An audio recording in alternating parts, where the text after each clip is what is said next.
Please join. Lucy, see you.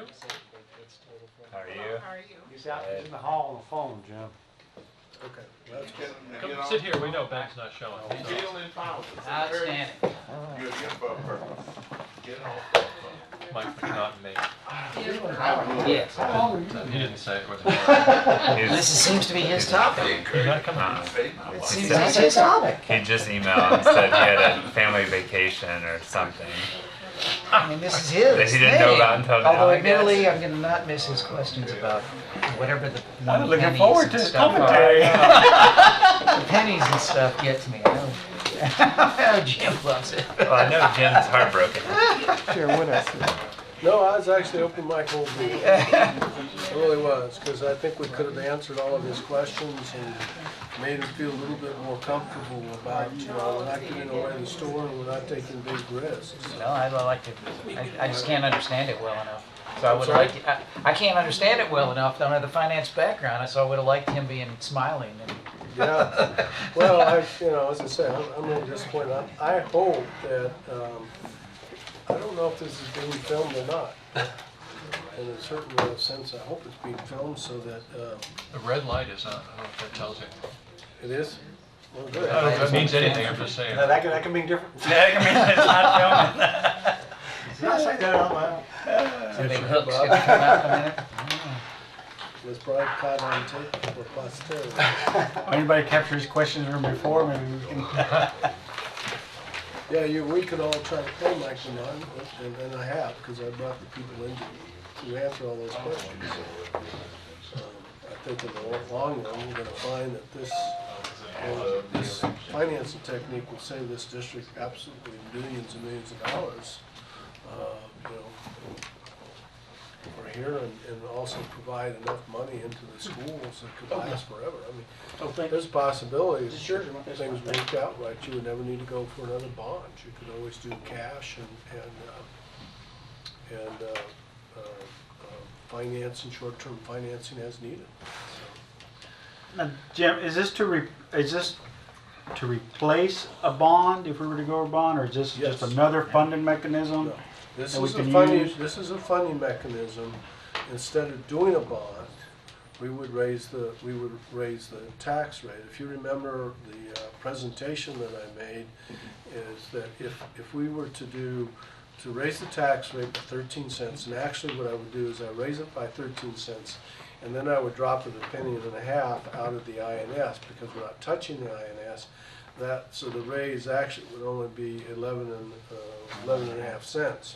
Okay, so that means it would be less than $10 a month for 10 years. Now, what does that give you? Well, it gives you almost $1.4 billion in new facilities, okay, renovations and build new facilities. And it gives you over 200 million in programs, okay? Which you can't get with the bonds. Which you can't get with the bonds. Okay, now, so what happens then after 10 years?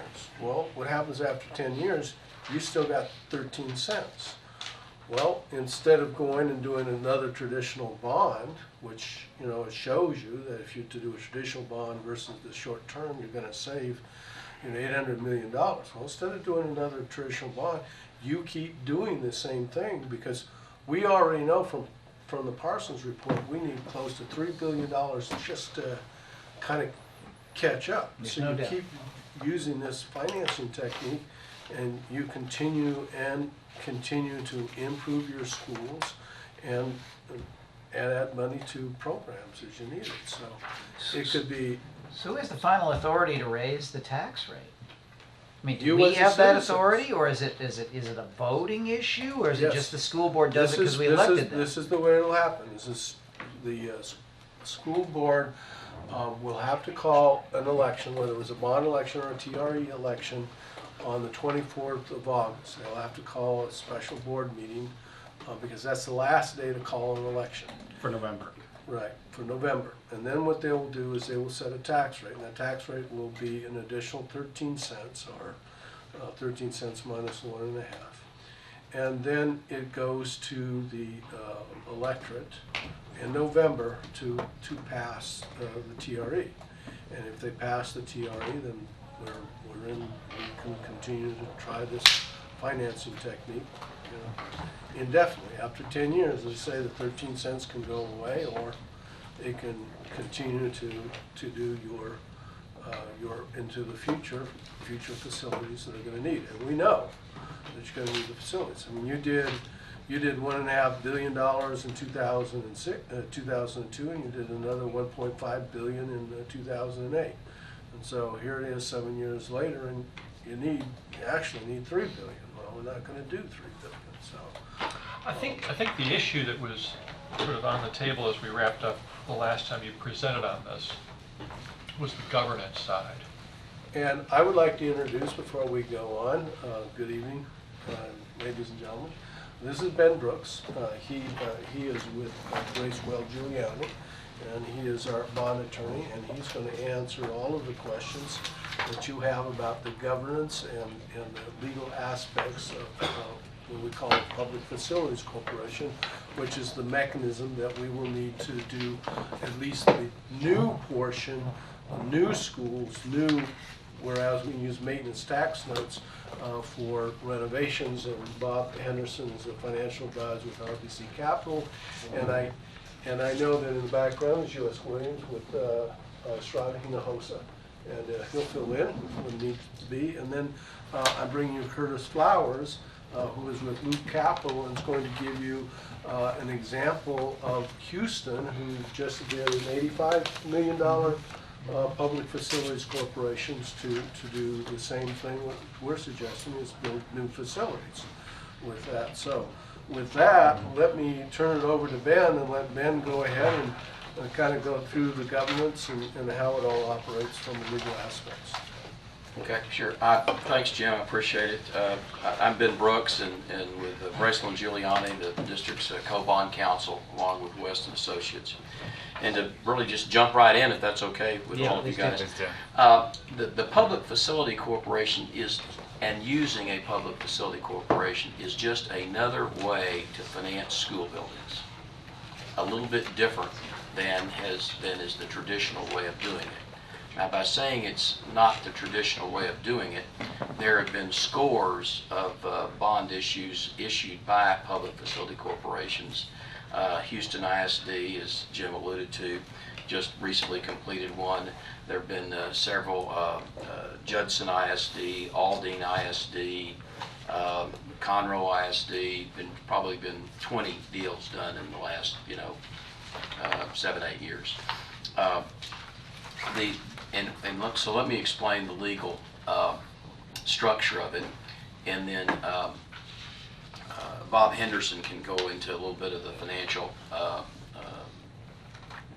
way it works, and then Curtis Flowers can give you a real life example. A public facility corporation is a nonprofit corporation. It's created under state law. It's in essence created by the school district, and the board of directors can be, and I would think probably would be, the school board members. Doesn't have to be, but can be, and in most cases is the school board.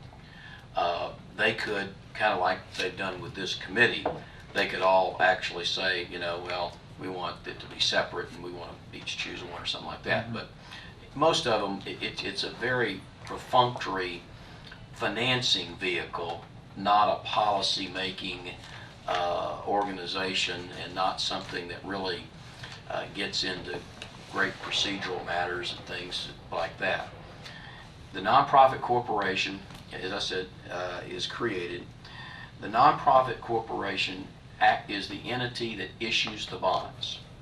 It issues the bonds to build the school buildings, and it can be school buildings on property that is already owned by the district or property that's not owned by the district. If it's on property that's owned by the district, then we have to go through some things of transferring that land to the PFC prior to the time the bonds are issued. So it issues the bonds, gets the proceeds from those bonds, and that is what is used to build the various new facilities. Does it take the ratings from the school district, that entity? Well, Tip. Sorry, and and I sorry. was- What state was on? He knows a Talking about lot the bond about me rate? about this, but just in terms of the Houston ISD, it was about a notch below their credit rating. So it's very minor difference in credit rating. Okay. That's typical. Of course, Dallas ISD has got a AA minus bond rating, so we would expect that full notch decrease to have you marketing at a single A minus bond rating. Okay. So as a result, and one of the prime factors I assume in that is because these bonds wouldn't be guaranteed by the permanent school fund, the state permanent school fund, as regular bonds are, or directly issued bonds are. So then the school district would enter into lease obligations with the PFC. And those lease obligations would be equal to the principal and interest on the PFC's bonds. And those lease obligations then would run to the PFC. The money would go to a trustee, and the trustee would then use that money to pay principal and interest on the bonds. There would need to be a mortgage placed. Hi, how are you? We're just getting started. Sorry, I'm waiting. Not a problem, we're just getting started. The PFC would issue the bonds, and the bonds would be secured by two things: the lease revenues that the district makes and a mortgage on the facilities. Some people go, no, wait a minute, you're talking about putting a mortgage on school buildings? And yeah, you are. The only way that there could be a foreclosure on those mortgages would be if the school district failed to appropriate the funds necessary to make the lease payments. So if the school district failed to make its payments, then there could be a foreclosure on the school buildings. All but a remote possibility. And again, if you think about it, other than maybe foreclosing on a church, what's the worst thing you'd like to foreclose on? A school building. And the way that this is structured, oftentimes these are for one facility, one specific school building or facility. Here, what is being proposed is that we do it as part of a program. So think about it. If we're going to build, I don't know what the number is, 50 schools, 30 schools under this program, the last thing the DISD school board is going to do is to fail to make those lease payments and have somebody foreclose on those school buildings, because then where are the kids going to go? So that's almost, it's a technical legal thing that I need to tell you about, but it's not anything I would, if I were sitting in your shoes, I would even consider that as a problem for 1 second. So there's no possibility like the tax base changes significantly for some reason, flood, tornado or something, and we Well, they'd be can't insured, you'd have insurance. You'd have insurance on them, just like the district has insurance on all their facilities now. But let's Well, say, I meant like let's say the tax base, 2008. so we suddenly aren't collecting as many taxes as we thought in a given year, and then we can't actually make the payment. Say 2008 happened again. We had to cut All how you much? do is, well, if 2008 happened, I mean, you're going to have plenty of capacity. Well, let's think about that. 2008 did happen. What happened? We had a cut. Several million. You had a cut for some other Yeah, some but those- budgetary yeah. problems. Yeah, I mean, but the the cut, higher the teachers. 100 million cut came in operations. And so, the answer is this. I don't think. I was kind of thinking outside the box a No, little no, bit, that's just a with the good question. concern that What I would it's a say fair- is, it's a fair tornado question. sweeps through the city, tax base, we lose Right. several hundred million in what we were expecting to get, and we're short on paying our payments. The absolute last thing that will every single other thing will be cut. I think you're before probably you right, cut that would include my job. and before you cut and lose these school buildings. So that's my view anyway. well, just to contrast that with the alternative, which is the traditional bond financing. So if you financed this project with new bonds, and you had a catastrophe, okay, and you failed to make those bond payments, what happens in that scenario? Well, you're not going to fail to make the bond payments for two reasons. First of all, you're going to have a permanent school fund guarantee, so It's the guaranteed credit's to going to stay. be taken care of. The second thing is when you vote bonds, they're subject to an unlimited tax. So if your tax base falls, your tax rate is obviously going to move in the inverse direction. Sure. So your tax rate would go up to whatever amount was required to meet those debt service payments. So you're going to make them, but the difference between the impact of a moment ago is you would not have the authority to raise the M&O tax rate. You would have the authority to raise the INS tax rate. So it's a very different animal, which is why you've got the difference between a AAA bond rating and on lease revenue bonds, an A- bond rating. Okay. And how are these guaranteed, then on the PFC, who guarantees those? No one guarantees No them, guarantee. they're just payable solely from the lease payments of the school Of the district. school district. Unless we were to do private insurance. But If you, we can, yeah, if it makes sense. You know, used to the cities primarily and school districts that didn't have permanent school fund guarantees, they would buy private bond insurance. All those insurance companies went bust as a result of the financial crisis of '08, but now they're all back and now people are starting to use them again. So that really is the way it would be structured in a nutshell. There would, in terms of raising the tax rate necessary in order to support this program, I think Dr. Terry mentioned that the way that would work is that the school board would, on August 24th, pass a resolution to increase the maintenance tax rate 13 cents for a total of $1.17. And in order then for that to be effective, there would have to be a validation election, in essence, a ratification election in November. And so that's would be a part of, not exactly part of this program, but in order for this program to be effective, that's what would be what it would take. Then one other thing I wanted to mention is that before any of these lease purchase agreements could be entered into by the school district that secure those bonds, we'd have to publish notice in the newspaper for 60 days that the school district intended to enter into those lease revenue obligations, and if more than 5% of the registered voters presented a petition, there would have to be an election on those lease revenues, lease obligations in order to go forward. So there is, frankly, unlike a school bond election, while in a regular school bond election you say, okay, we're going to vote, $1 billion for new school buildings, and then there is a list of schools that are put out, that those list of schools are the list of schools that the school board believes they will spend the money on, but they're not obligated to spend the money on those schools. So there's that flexibility. In this program, the public will know exactly what schools it is that are going to be done. And so frankly, it just kind of came to me as we're talking about this, from a voter's point of view, that's more certainty as to how the money's going to be spent. And for those who are concerned that, well, I don't want to write a blank check and then the school board can just spend it how they want. Well, Here so you'll know exactly.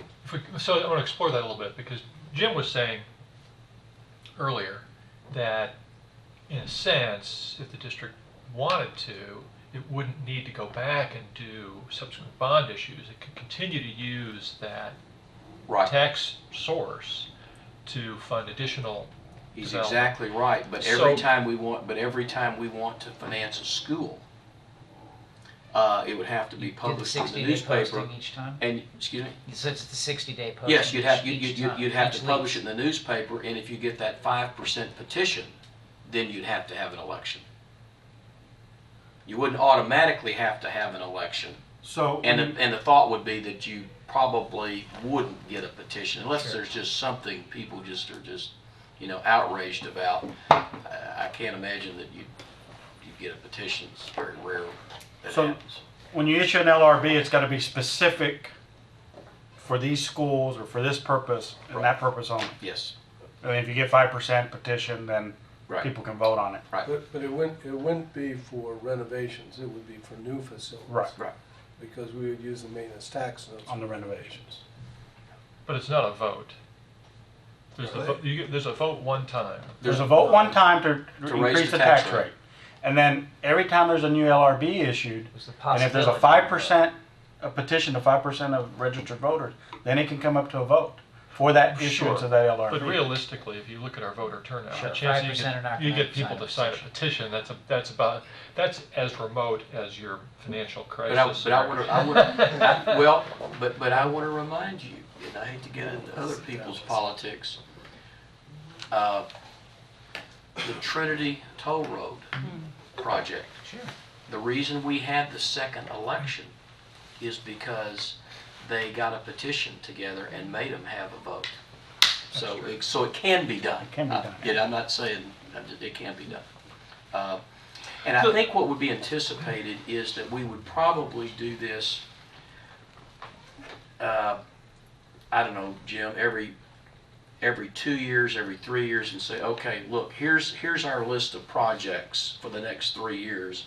We're going to publish that in the newspaper, and these are the ones we're going to do.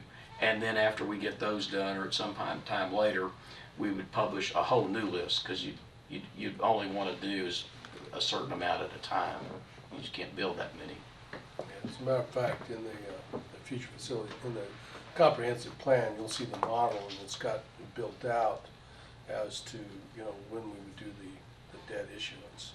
So it'd be over, I think it's in the 3rd, 4th, and 5th year. We do the 3 financings, and then it's all paid off in the 10th year. And, How many, go ahead. how many schools are you anticipating to have built within this time frame? Well, the 1.7, I'm not sure that I have the list, with me, and I don't know, we have our Treasury Department here, we've got Darlene Williams and Vicki Tremaine, and we've got, Carlton Hobbs. I'm sorry, Carlton. Carlton there. I always get them mixed up with Carlton Hobbs, so that's my fault. I apologize. We'll Do you, get do you all know how many buildings are in the 1.37 billion new buildings? Should be close to around 50, but I can get 50 exact schools? numbers. Yeah. Wow, Is this a okay. replacement of any that are already in existence? I'm sure that We're some gonna do a lot of of renovations. Renovations and new buildings. So 50 campuses, not 50 new schools. No, correct. 50 campuses Okay. will be not I have a question just about, in respect to the governance. Obviously, one of the features of this alternative that's attractive to the district is the flexibility to use part of the funds for programs. One of the ways the district, in a sense, has gotten itself in trouble is it's underfunded maintenance, right, and put it into other programs. What's to keep that from happening, where initially this might sound great as a way to renovate and build new schools, and then in the future the trustees say, you know what, we want to use it to fund other programs, and end up neglecting the capital facilities. I'm going to let Jim, Dr. Terry, answer that, but I want to make sure. This would be for new schools and for expansions. The renovations of existing schools would not be with this program. We would issue maintenance tax notes. That really doesn't get to your question, but I just wanted to make sure you had the correction. Yeah. But you might, Jim. Yeah, and I think that, first of all, because of the Parsons report, which identified $2.8 billion we need. Last year, we put in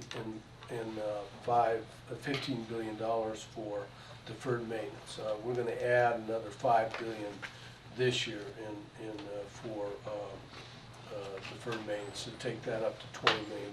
So that has been, I can't tell you exactly how many years that has been before they put that kind of money.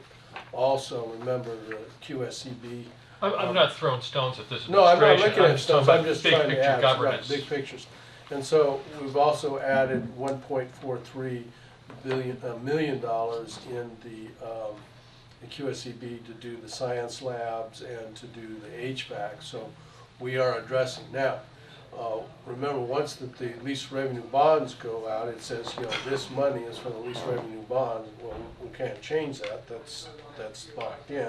And the same thing with the maintenance, these are the renovations. Now, if in the future it says that, well, look, we really don't want to do, we don't want to put any money into keeping up the facilities, but do remember, the part of this money is going to be replacing a lot of those older schools that are deteriorating. I mean, that is a good chunk of what this money is going to be doing. And as you all may know, is that we're putting in quite a bit of money, and you're going to see it in the budget here that I'm going to show you, is that we're bringing back 4 of the schools, Harley, Halsey, Fannin, and I'm not sure the others, and we're putting money in to bring those schools into the new personal choice schools. So there is money that's going in to bring it up. Can I predict the future as to what the board decides that they're gonna budget? No. So, pardon me, if I might, just so I'm clear then. So once these notes for the PFC are paid off, then that tax revenue stream continues to come into the PFC? That's right. Really? No, To the district? School district. And it's really discretionary PFC goes at that away. point. It is not committed any longer to facilities. That's right. But I think to get to the heart of your question, once the citizens vote the 13 cents additional M&O taxes, that tax rate will remain in place as long as the school board on an annual basis votes to maintain it. And it could be used for other program besides just debt service for either lease revenue bonds or maintenance tax notes. And just to be perfectly honest with you, what's going to boil down to is how does the citizenry hold the school board accountable? Sure. And it's the school board has to set the tax rate every year. So that's a yearly decision by the board. Will you be able to build buildings for administration? I noticed that. We could do that. We could do that, certainly. I was just thinking about the I last don't think article it's I in the read. future facilities task. I do know the future facilities task force is going to consider what to do about administration. But, we took to the board considerably amount of time that if we could consolidate the 34 administrative buildings that are across the district, we could save almost $11 million a year.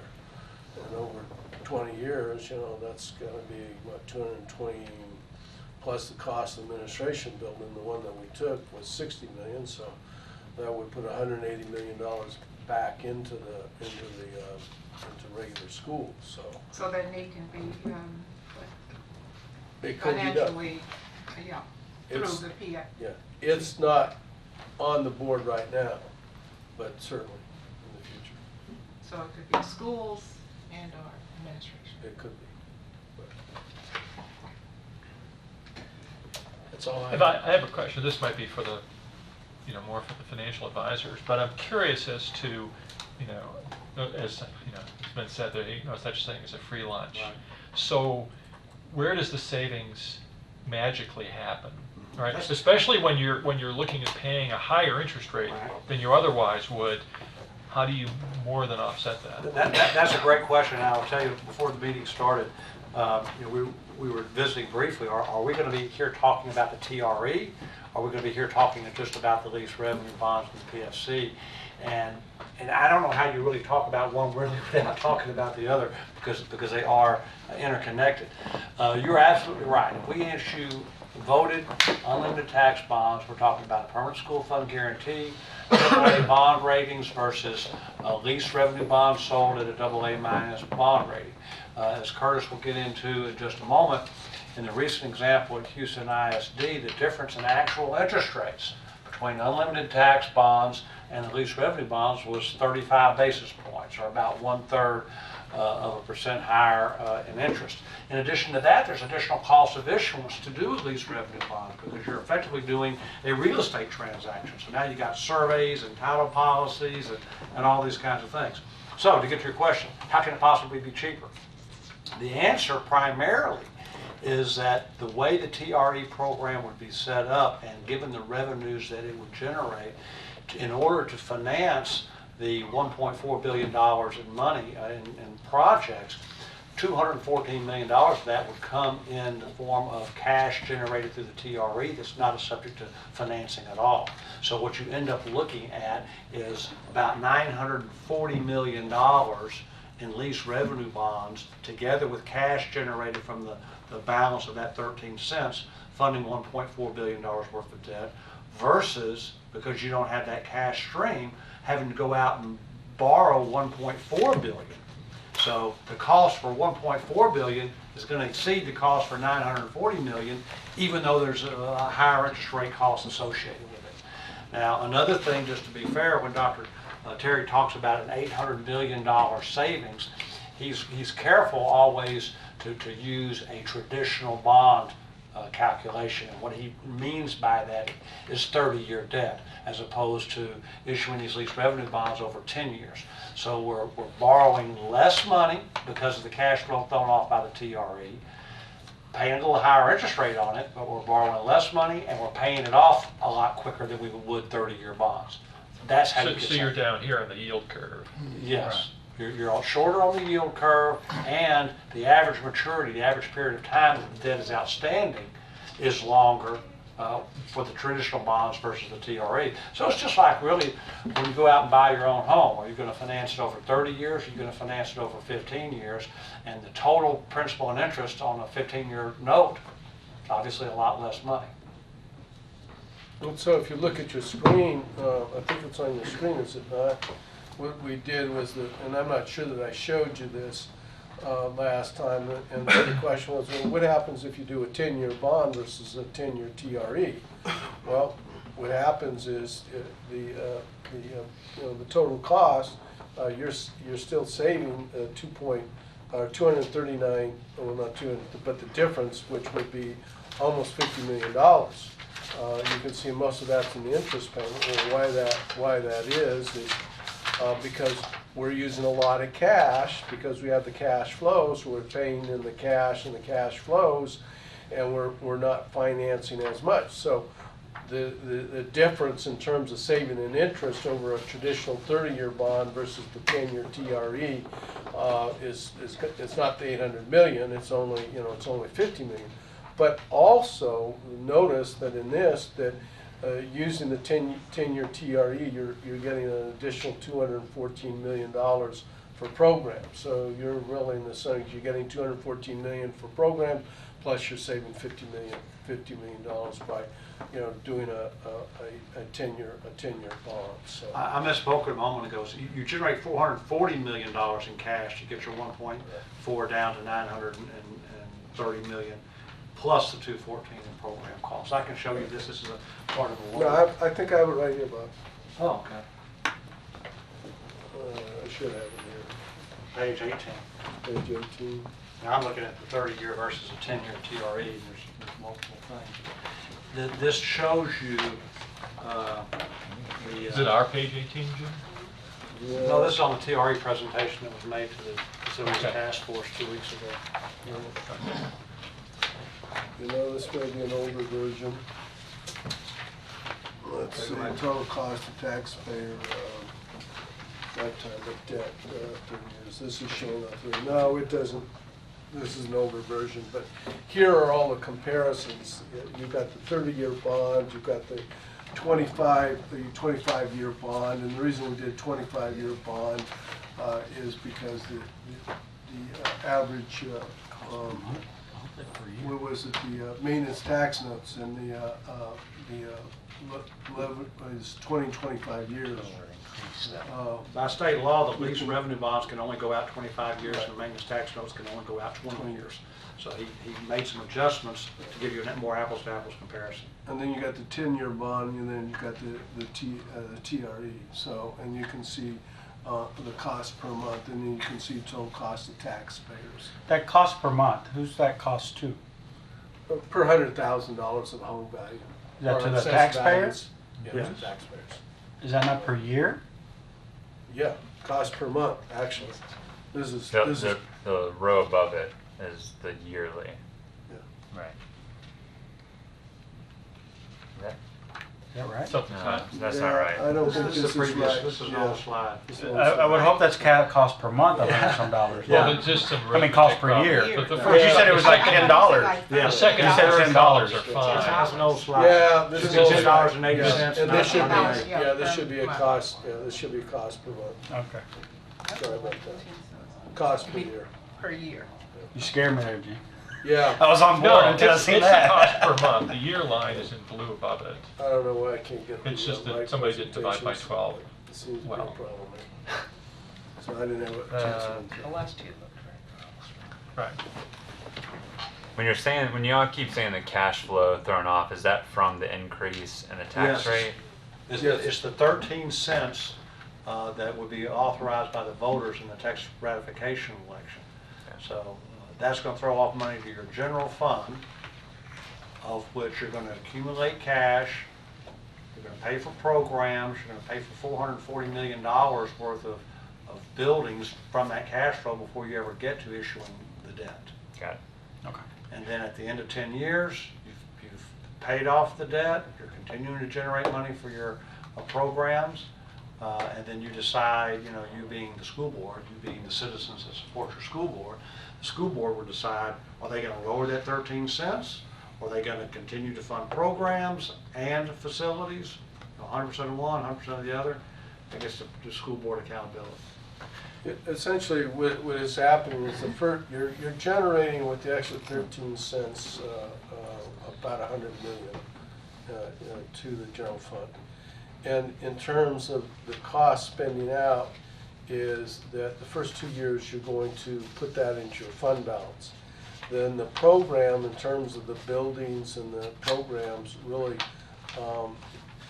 you can use that money to pay for the programs and the buildings the first 2 years, so you don't have to borrow. And in the third year, I think it's about $117 million that you need to borrow, and that would then be paid off in I think around year 7, and then the fourth year, you're whatever. This is about 400 million, just under 500 million, and then the fifth year is the rest of it, and then it's finally paid off. So, and as Bob had showed you, that the cash, the payment for facilities cash is 440 million, so you're only having to borrow 930 million, as opposed to having to go out in a bond and borrow almost $1.4 million. The thing that's really interesting is when we ran our models is that if we did a 10-year bond, your tax rate would have, your INS would have to go up 12.9 cents.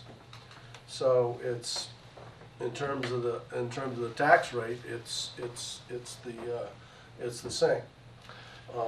But by doing the TRE side, you generate the first 2 years.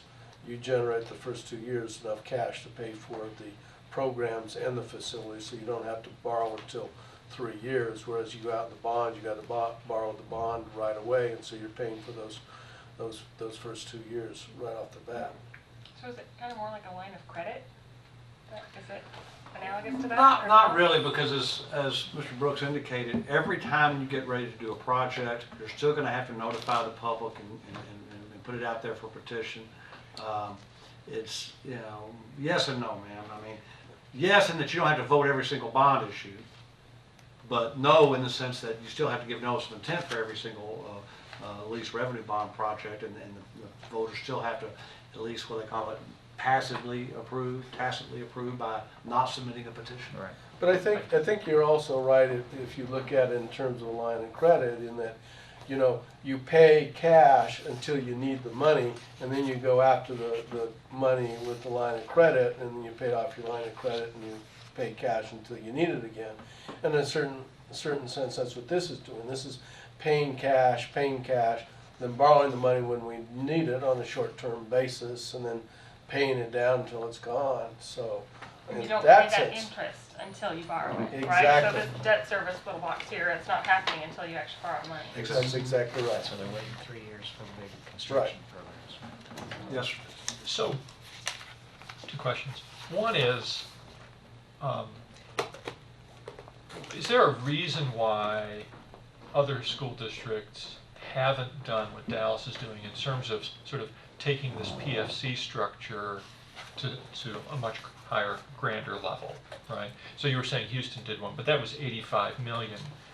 It's a substantial difference in scale in terms of what DISD is looking at doing.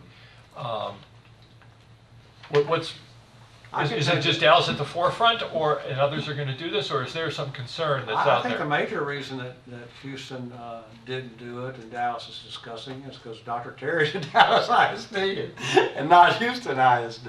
I'll say that, and half joking but half serious. Now the other thing is also that not every school district can do this because it does take size in terms of their tax base, and Houston ISD is certainly one that could do it, but the vast majority of the 1,000 school districts in the state simply aren't going to have the tax base that even with a TRE is going to make this work. The other thing I would say, and we're experiencing it here this evening, is this is entirely a very complicated process, and it's going to be a Herculean effort to get the voters in this school district to understand this well enough to support it. And I would suspect that a lot of the reason you haven't seen, I'll be interested in Curtis's opinion, a lot of the reason you haven't seen this before is that it's just more than you can explain to a lot of voters. And because, I mean, let's just be honest, and we've heard some comments already, isn't this giving a blank check to the school board? And the answer is no, it's really not. But Not you know any that your more so opponents are than, going to argue that. yeah, not any more so than you already are with the $1.04. You trust your you trust your school board members to act judiciously with respect to how much of that maximum $1.04 they levy. So it's really not, but how do you convince the voters of that? Well, so to that point, and I don't know if I'm representative of the voters concerned here about the blank check aspect of it, but could you structure the PFC in a way that, excluding perhaps the initial designated 214 million for programs, that all future tax dollars, in a sense, would go into some sort of fund that would be exclusively for facilities? I'll let the lawyer answer that. Yeah, we'll let the lawyer answer I don't that. think that's know what, what the I answer don't is, think but- that's, I don't think that's what's contemplated though, that. No, but I'm And here's- asking, because could here's- could you do You that? If can that's do a the- lot that's the of- concern, is the blank Yeah. check aspect. But here's, of let me it. just throw this out. I've never had you can have what's called a contract with the voters that says, okay, if you vote for this, we will agree as a school board or a city council that we will restrict ourselves to this. I've never had that happen that it wasn't regretted later. Because if there's one thing we know is absolutely certain in life, the Texas legislature is going to change the way school finance is done. It's They changed do it. 7 times in the They do it time I've been all in the this time. business. It's changed, and they're fixing to do it again. And yes, you could do it. My view is that would be a very bad thing to do, and it would be very short-sighted to hamstring and to restrict and give absolutely no flexibility to what future school boards could do. I'd rather, and I live in DISD, I'd rather bet on that I'm electing the right person than trying to be clairvoyant in 2015 as to what's going to be needed, in 10 years. But yes, it could be done. Just to argue the other Yeah. side of it, the district has had its ups and downs in terms of boards that had good financial sense. Yep. And so there's not too recent, in the not too recent past, we burned through substantially all of our reserves. Yep. And so you're placing an awful lot of confidence in the trustees that I don't know But, if but, that's widely shared. but the restrictions that you would put on it wouldn't eliminate that problem. Okay. Generally, it wouldn't. I mean, if there's gonna be a bad decision-making on the O&M side of the budget, you know, hiring too many school teachers, you know, more school teachers than you had room in the budget for, and whatever, those restrictions wouldn't No. wouldn't But it would at least, eliminate that. it would at least I just think thwart the I personally temptation think it's, to yeah, reach into that pot of money to cover up the mistakes Well, on the O&M Let side. me try to answer it in a different way, if I might, Dr. Terry, is that, you know, we've got about 11, and I don't know these stats, so maybe Mr. Williams and maybe some of these other guys can help me with the stats. We've got about 1,000 school districts in the state of Texas. How many of them have voted a TRE? 1/3? Well, it actually Oh. might be. That is It's 300, yeah, it's about 300. I've got the numbers. it's about 350 Okay. of the 1,000 school districts in this state have already done the TRE raising the tax rate to 13 cents. And they've done it primarily for maintenance and operations expenses. That is by definition what TRE is supposed to be. So my point is this, we've got 1/3 of the school districts in the state have already felt such significant financial pressures on their M&O budget, which is by law capped at $1.04 unless you vote this TRE, that they voted the extra 13 cents. If you were to put the kind of restriction on the TRE that you're talking about, you are removing that pressure valve for Dallas ISD and saying that forevermore, unless the state legislature changes the scoop, they have to be able to beat all of their M&O expenses out of that $1.04. Well, no, it's not forevermore. You could always go back to the voters and say, Sure. you know, we want to use it differently. But Yeah. it would be But here's what I think. take you back to the voters to give them a chance to say whether they want to do that or not. Here's what I think the point of that is, though. If 1/3 of the school districts in Texas have already determined that they need this additional 13 cents for maintenance, what Dr. Terry has done is said, okay, we're not going to do what all these other school districts have done, and that is they voted that 13 cents for maintenance, plus they're going to go out and have the $500, $600, $700 million bond election. We're not going to do that in this district. We're going to just do the 13 cents and use it to build the schools and do the maintenance and do the programs, mainly because we're going to pay cash for a good part of it and not incur those interest costs. I mean, that's to me the secret sauce.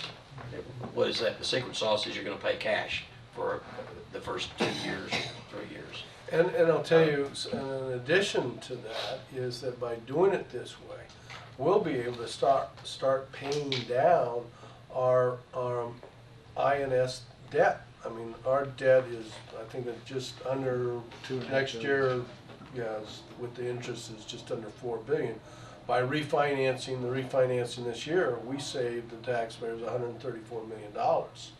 And, you know, we'll continue to be able to pay that down. So if in fact what happens is that you decide, or the board decides, and the economy goes bad and says, look, we can't pay for facilities anymore, we got to use it for M&O, for operations, you're going to be in a much better place to go out for a bond issue and be able to pay that and keep your tax rate low. So you're at this, but at the same time, every year you're coming down with your debt, because we're paying the debt off and we're not adding more debt on that side.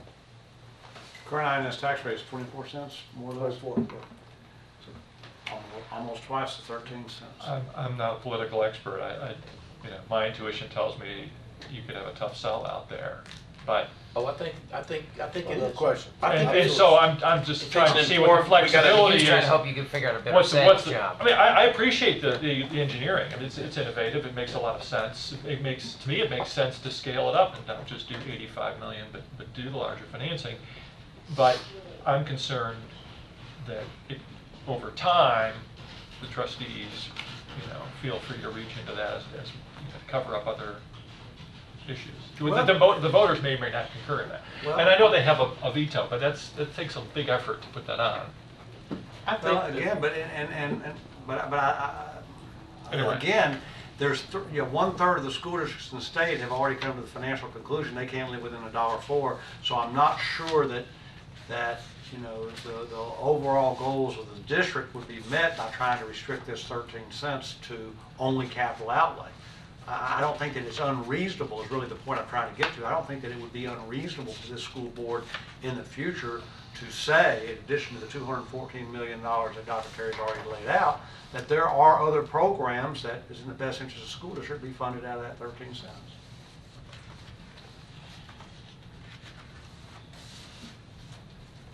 I'm dominating the conversation here. I Good keep question. I keep hearing the 13 cents. and, Please jump in.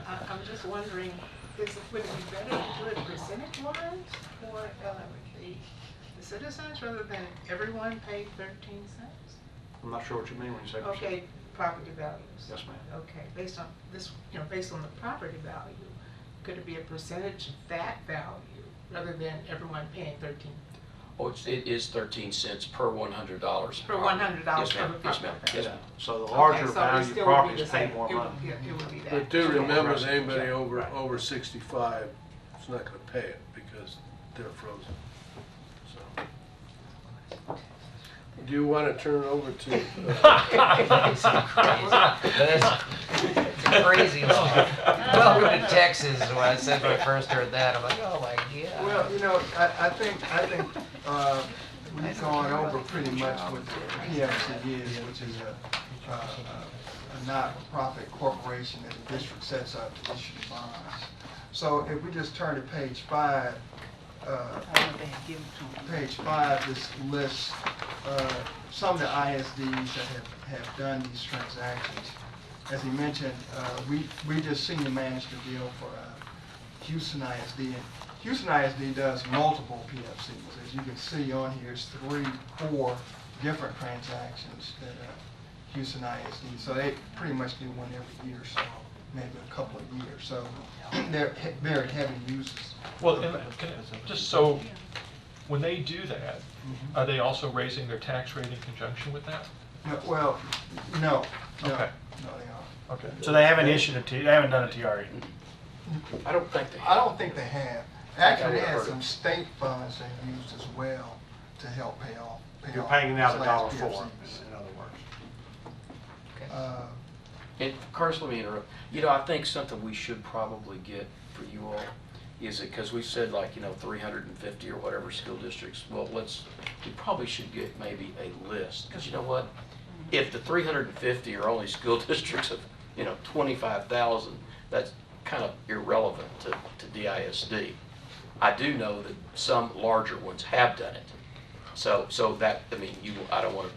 Well, if you're going to go through that exercise, let's look at which ones also did the TRE rather than just the... That's what I meant. What districts have passed, what districts that are, you would say, of the top, pick a number. 100. 100, certainly that would be But definitely. none have done TREs and a PFC at the same time, right? Is that, some of them have? I don't know that anybody's marketed to them at the same time. I don't think anybody said, let's do this in conjunction with each other, but I think there are certainly districts that have approved TREs that have also done PFCs. Okay. Carson, I'm sorry I interrupted you. No, that's fine. And we turn to page 6. As we mentioned, this one was an $81.6 million transaction. And they used these funds to, HISD just annexed kind of low performance school district right outside of HISD called North Forest. So they couldn't finance these out of a bond referendum because they annexed it late. So they used the PFCs to finance. That's the reason they used the PFCs to finance this particular transaction. When we sold the bonds, we had extreme interest in it. I think we had 22 investors. The one thing that I will note is that some of the investors wanted to get additional information about the PFCs because some of them hadn't seen a lot of them. So they called us and asked us, so we just had to explain to them the reason why they were using the PFC, the structure. But as you can see on the next page, page 7, they got, so this transaction for 5 years at the top chart, it was just a 5-year transaction, 2016 to 2020.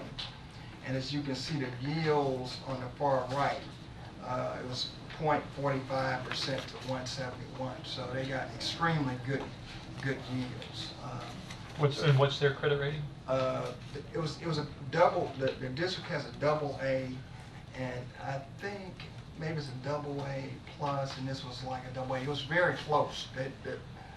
Typically, as Bob was saying, you get a major, well, not a major, a full notch, but actually they were able to do theirs with a very small decrease in the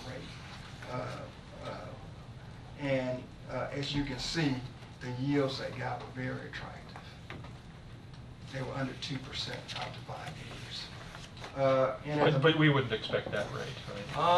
Well, you know, Well, right. if you stay under 5 years, you certainly would in the Right. market. Yeah. Well, I was just saying because our credit rating is not as high as Houston's. Well, but the credit spreads are still very tight. Okay. If this district, even with A- rating, went out for 5 years, you'd be under 2% today's market.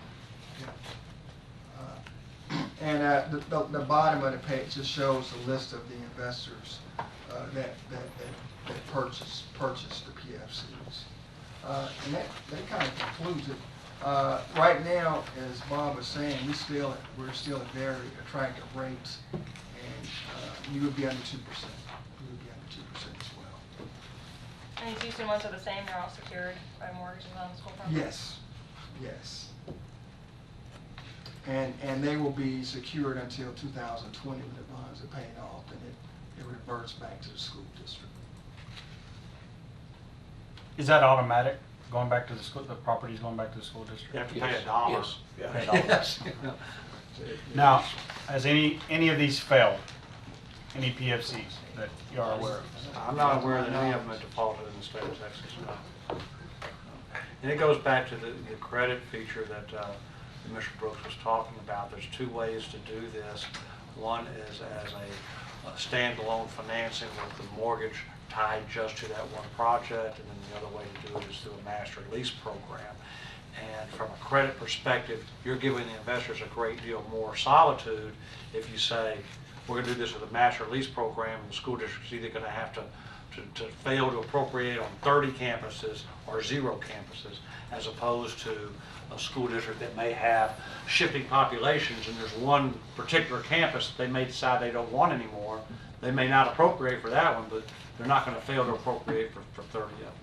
You know, and I was just thinking about the question you asked, why you didn't see more school districts, and I think it has to do with the sophistication of the school district. I mean, clearly you have to, it's an extra step in setting up the corporation, and a lot of people that aren't who tend to be comfortable with just what they know, they don't tend to move outside of that box. And I know, for example, Dr. Terry did the Q-scab, and we were showing Q-scabs to hundreds of school districts, and it was the cheapest rate they could get, but they didn't want to take the time to understand it.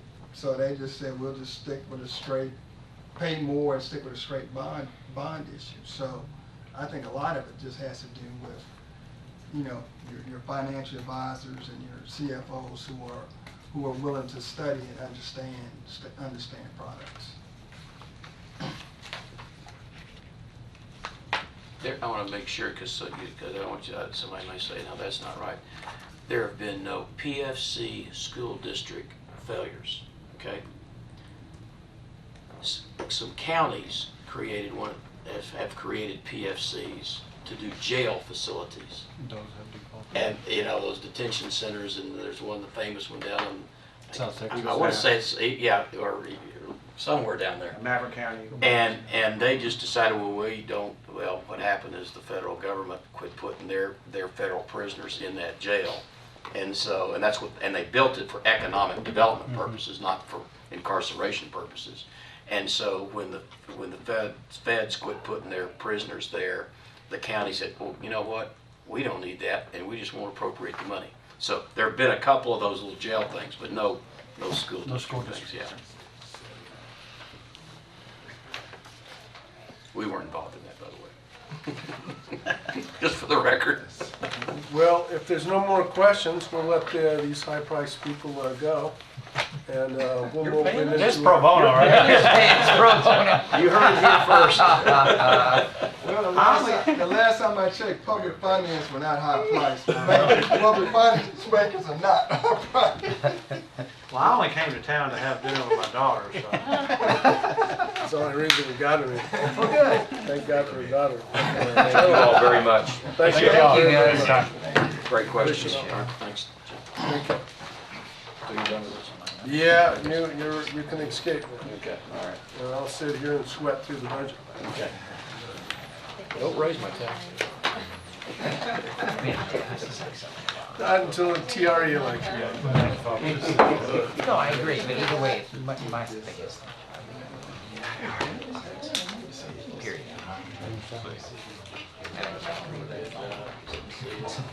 So how much are you budgeting for a marketing campaign to sell this to the voters?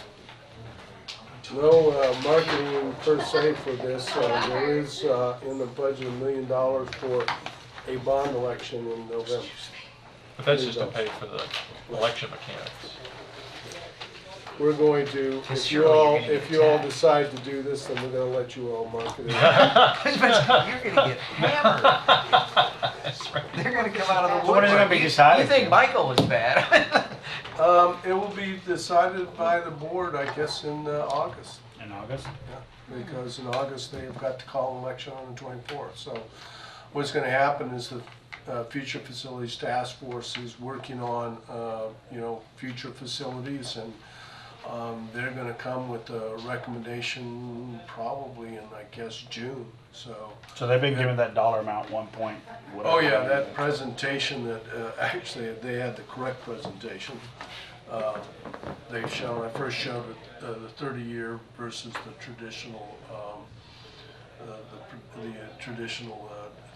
traditional 30-year versus the 10-year, and then they wanted to come back and do a 10-year versus a 10-year, and then a 25-year TRE versus the 30. So I did that, and as that one slide show, I mean, there's no question that, again, I mean, if you're paying cash, you're paying That's big savings, $440 million, no doubt.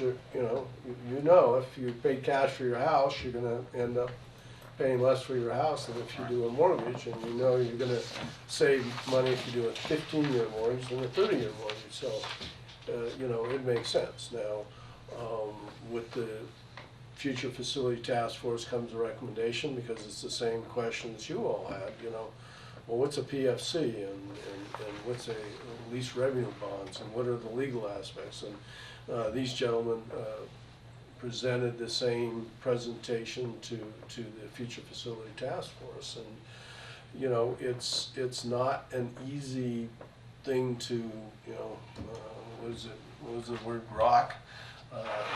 It takes some sophistication to understand it. But I was hired as a CFO, and my issue here is to give the district the best financial options that are available to us, and I really do believe that you all in this town or the city of Dallas are in a unique situation in that you have this tax capability that in the long run would absolutely save you millions and millions of dollars into the future, and would provide you with the kind of money to upgrade all of your facilities across the district. And what do you all want for citizens? I would imagine what you all want for citizens is to provide the best education and best facilities, and to bring more people to this district. And we are slowly gaining more people in this district, but I think that as time goes on, that this could just absolutely be a boom. But as I say, sometimes the decisions that I bring before the board are not, the ones decisions I would make. But at least I'm presenting it, so it'll be you all that'll have to go back and get your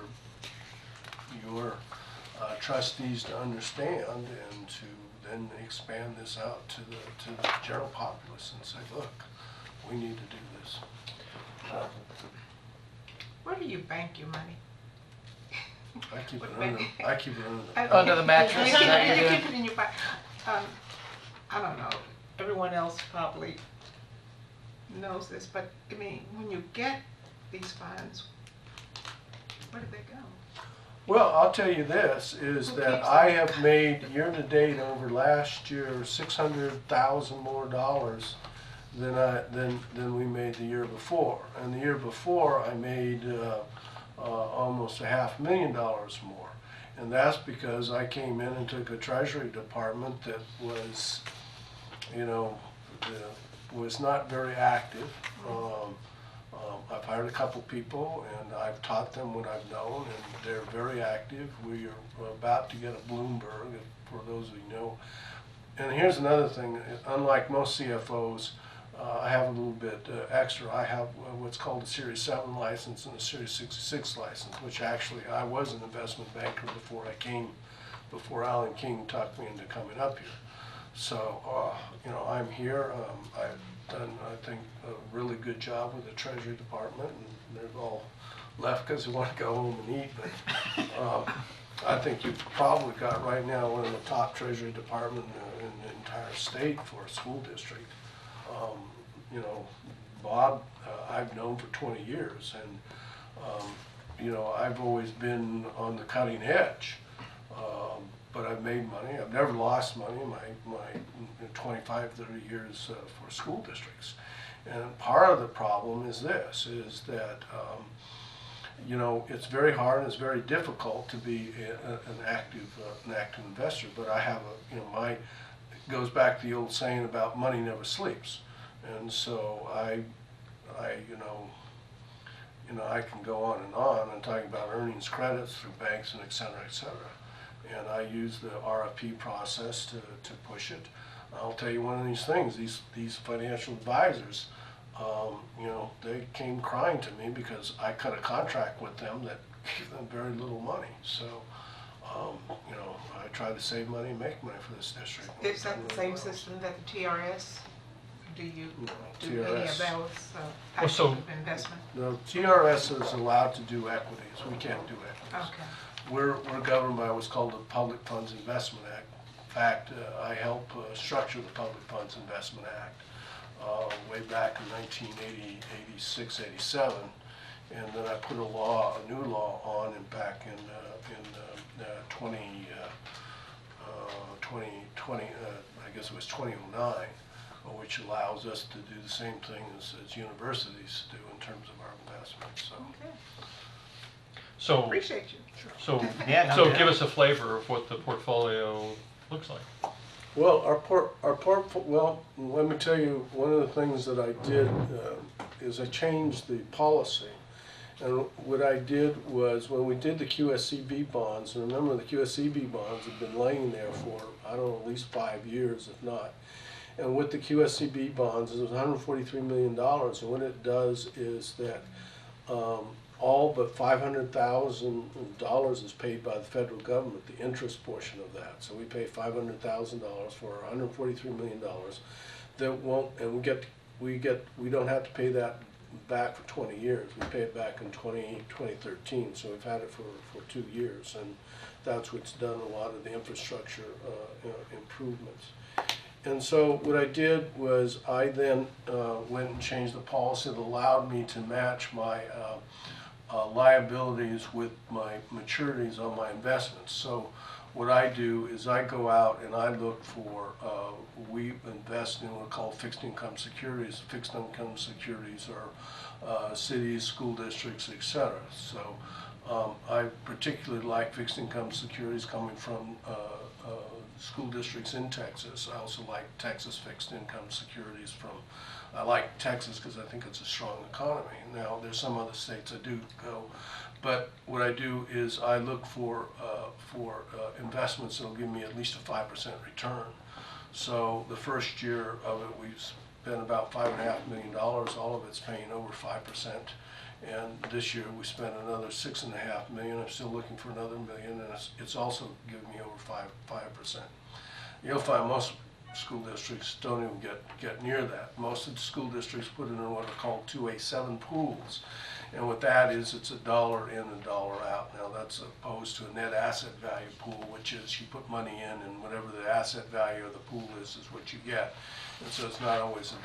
Now, if you really look into the law of a 2A7 pool, it's last man standing. So if you don't recognize when things are going south and pull your money out, you could be holding less than $1. But I watch those things, and I make my treasury department watch those things. So most people just put it in 2A7 pools, and they usually put it into a pool called Tex Pool, which was the first one to come around in the state of Texas, and another is a Lone Star Pool, and they make about 0.13. The good ones make about 0.13. We've gotten some other 2A7 pools that make about 0.25. So a good portion of our buddy of the liquid. Now, what I mean by liquid, we spend a little over $100 million a month to fund everything, and so I like about 1 month's worth of liquidity. So that means I spend about I've got about 100 million invested in these pools, and I diversify. Another thing that I do different than most school districts is I follow about 13 different pools. And so my rule is if it's 3 basis points, a basis points is 1/100th of a percentage. If there are 3 basis points for 3 days, I move my money. Now I don't move all my money because I like some diversification, which is a certain kind of concept about so you don't put too much money at risk. So my rule is you move money. So what these people do is my treasury department follows these pools and they move the money, and we chase rates. We chase rates, so we get better rates. So I got a portion of it in liquidity in these pools. The other I told you about, and then kind of the intermediate stuff is we look for fixed income securities. So we look at a commercial paper. It's called A1P1. It's 270 days, and it's the highest grade commercial paper. And we put our money into commercial papers, and we get anywhere from 1.5% to 3%, depending on the commercial paper. So we get commercial papers. We've got some of the other fixed income. So that's about the base of my core. If you go to the board documents, once a month I present the investment portfolio, and you can see the actual securities that I've got purchased. Well, we talk about developing programs or paying for new programs. Mm-hmm. Why don't we have a program for students, financial? I have about 150 students that study under me every day. Thanks. Thanks. I mean, do they come, are they within the school district realm? They're my employees. Her employees. He's talking about his people. It is a course? I'm His not. employees. He's talking about his His employees. I'm His talking- department. He's making fun of, well, he's not making I'm fun talking of. about our babies. Well, I'll tell you that. These are people I'll with graduate tell you degrees, two so. stories. Is that I've been teaching at the university level, the MBA level, after I get off job for 20 plus years. When I took this job, this is the toughest job I've ever had. So, so I haven't taught in a while. But actually, if you all hadn't made me CFO, I would be out in California teaching in LA at a university that signed me on to be a business professor out there. So. This is so Well, much we better. should have, yeah, but we should have courses, curriculum for our students. But this is college level stuff. Well, no, it can't, it can be. It could be a business, brought down one of to the our magnet level. schools or something, you know. Maybe get You know, micro and macro, investments. that's I all. mean, Well, you pay our me. kids You need don't pay me more. as much as you should pay me, but I will say that I make a decent living. So if you want me to be a professor for your high school students, it might be a little bit. Well, you can Surcharge encourage, you for can that. encourage them to add it to the curriculum. You might not I have have to to teach it, but they leave, could and add. we can move this online after this. I've looked through, and hopefully some of the summaries we've talked about, you will be looking at right now.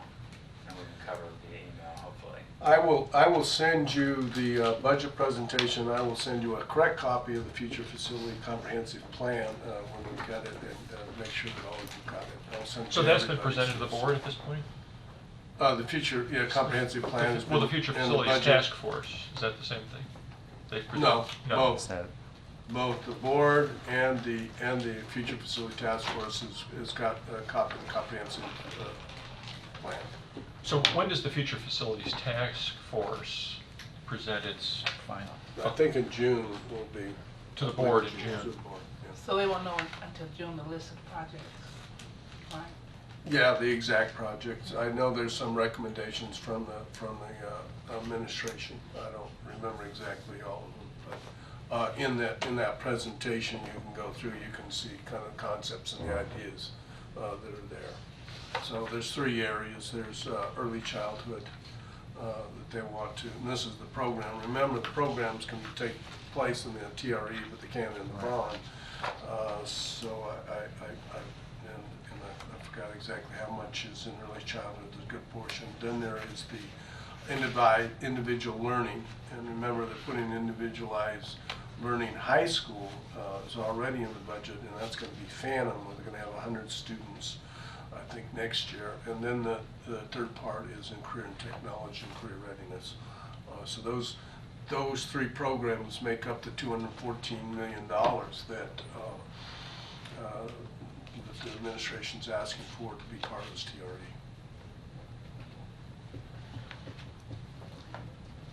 Ready to do the budget? Want to do the budget real fast? Real fast. Real fast? These are presentations, if you want to catch the presentations out. And the important date here is the June 1st, is the legislative session ends. And why that's such an important date is because that legislation is going to have an impact on the amount of revenue that But you've been guessing it all along. we're so going to get. Yeah, You'll right find now, it out. yes, right. By legally, the Board of Trustees must adopt the general fund. That's what we call the M&O, the food service, which is kind of a special fund, and the debt service. And the debt service is the INS. So those are the 3 funds, and they have to adopt it by functions. These are the Board of Trustees goals. I'll let you read those when you get it. From these goals, the superintendent does what's called the district key actions, and these are his district key actions. And let me tell you something. I have been around this industry for, I guess, a generation now. Is that 20 years? Over 20 years. And what Mike Miles does that is very unique for most school districts, I say most, I'm sure there must be some that I don't know about, is he does it almost like corporations. And he puts out and he says, this is what we want to accomplish next year. And he puts these key actions. And he ties to that what he calls indicators of success. And he says, let's budget. But what is unique about this is he does this in the end of January, February. Let me tell you the way that most school districts work. Because most school districts are either on a July 1 calendar year like we are, a fiscal year, or a September 1. Is budget time comes around and people build the budget. And then they find out what their test results are and they kind of figure out what they should be doing. And that's not Mike Miles. He's saying, this is what we should be doing. This is the direction we're going. Now gear your budget around it. And that is very corporate. I worked for Coca-Cola was controller for Coca-Cola for a few years. So this is unique, and this is actually very special from my point of view. This is just talking about the tax rates, 104, and the INS, which is 24 cents. The board has to decide to raise that M&O tax rate to $1.17, and what I will do is I will raise if the board decides, I'll make a recommendation to raise it $1.17 and to reduce the INS by $0.015. So the effect of that 13 cents is only 11.5 cents. The taxable value, what really makes this district go is the assessed value. It's going to go up 8.5%. I think that that's conservative. Last year it went up 7%. This year, I think it will be at least 8.5%. 2/3 of our revenue comes from our local taxable value. This year shows the enrollment. You can see that over the last 3 years, this district has been growing, not, large numbers, but it has steadily grown. I show you here what is called the refined ADA. That's the first column, and what that is that if one kid spends 100% of his days, never misses his day, that would be 100% are the total enrollment, but he doesn't. So what the state does, they fund us on the refined ADA, or actually the weighted ADA, which is a special ed is weighted more than a student that doesn't have special needs. And so you can see that our enrollment ADA to our enrollment is 92%. And the good and the bad of that is we have to budget for the enrollment. So we budget for enrollment numbers, but we only get funded on the weighted ADA. And so next year, right now, we're predicting there'll be about 1% increase, or 1,500 students, which may seem like a small number in terms of percentage, but 1,500 students, that's a whole school. A large elementary school or a good-sized middle school. This is showing you last year's revenue, 1.4 billion, and next year's projected, which is 1.4. So it's about $50 million more increase next year. That's the 8.5%. Well, it is it's not that percentage. But that's where it comes from. That's the majority, yeah, because you can see that look at the local. It goes from 875 down to up to 946, which is almost 75 million. But notice that what we do is we lose 30 million of that on the federal side. We're going from 57 million down to from 88 million down to 57 million now. That isn't as bad as you think. What that is we brought in a director for what's called Max Shars, and those are the kids with special social economic needs of kids with special needs. It can, in fact, for psychological services and hearing impaired, and for other kinds of services and transportation, we can apply for money from the federal government, and the federal government brings us money. Well, what we found is that there was money that was laying on the table because in the past it had never ever been applied for.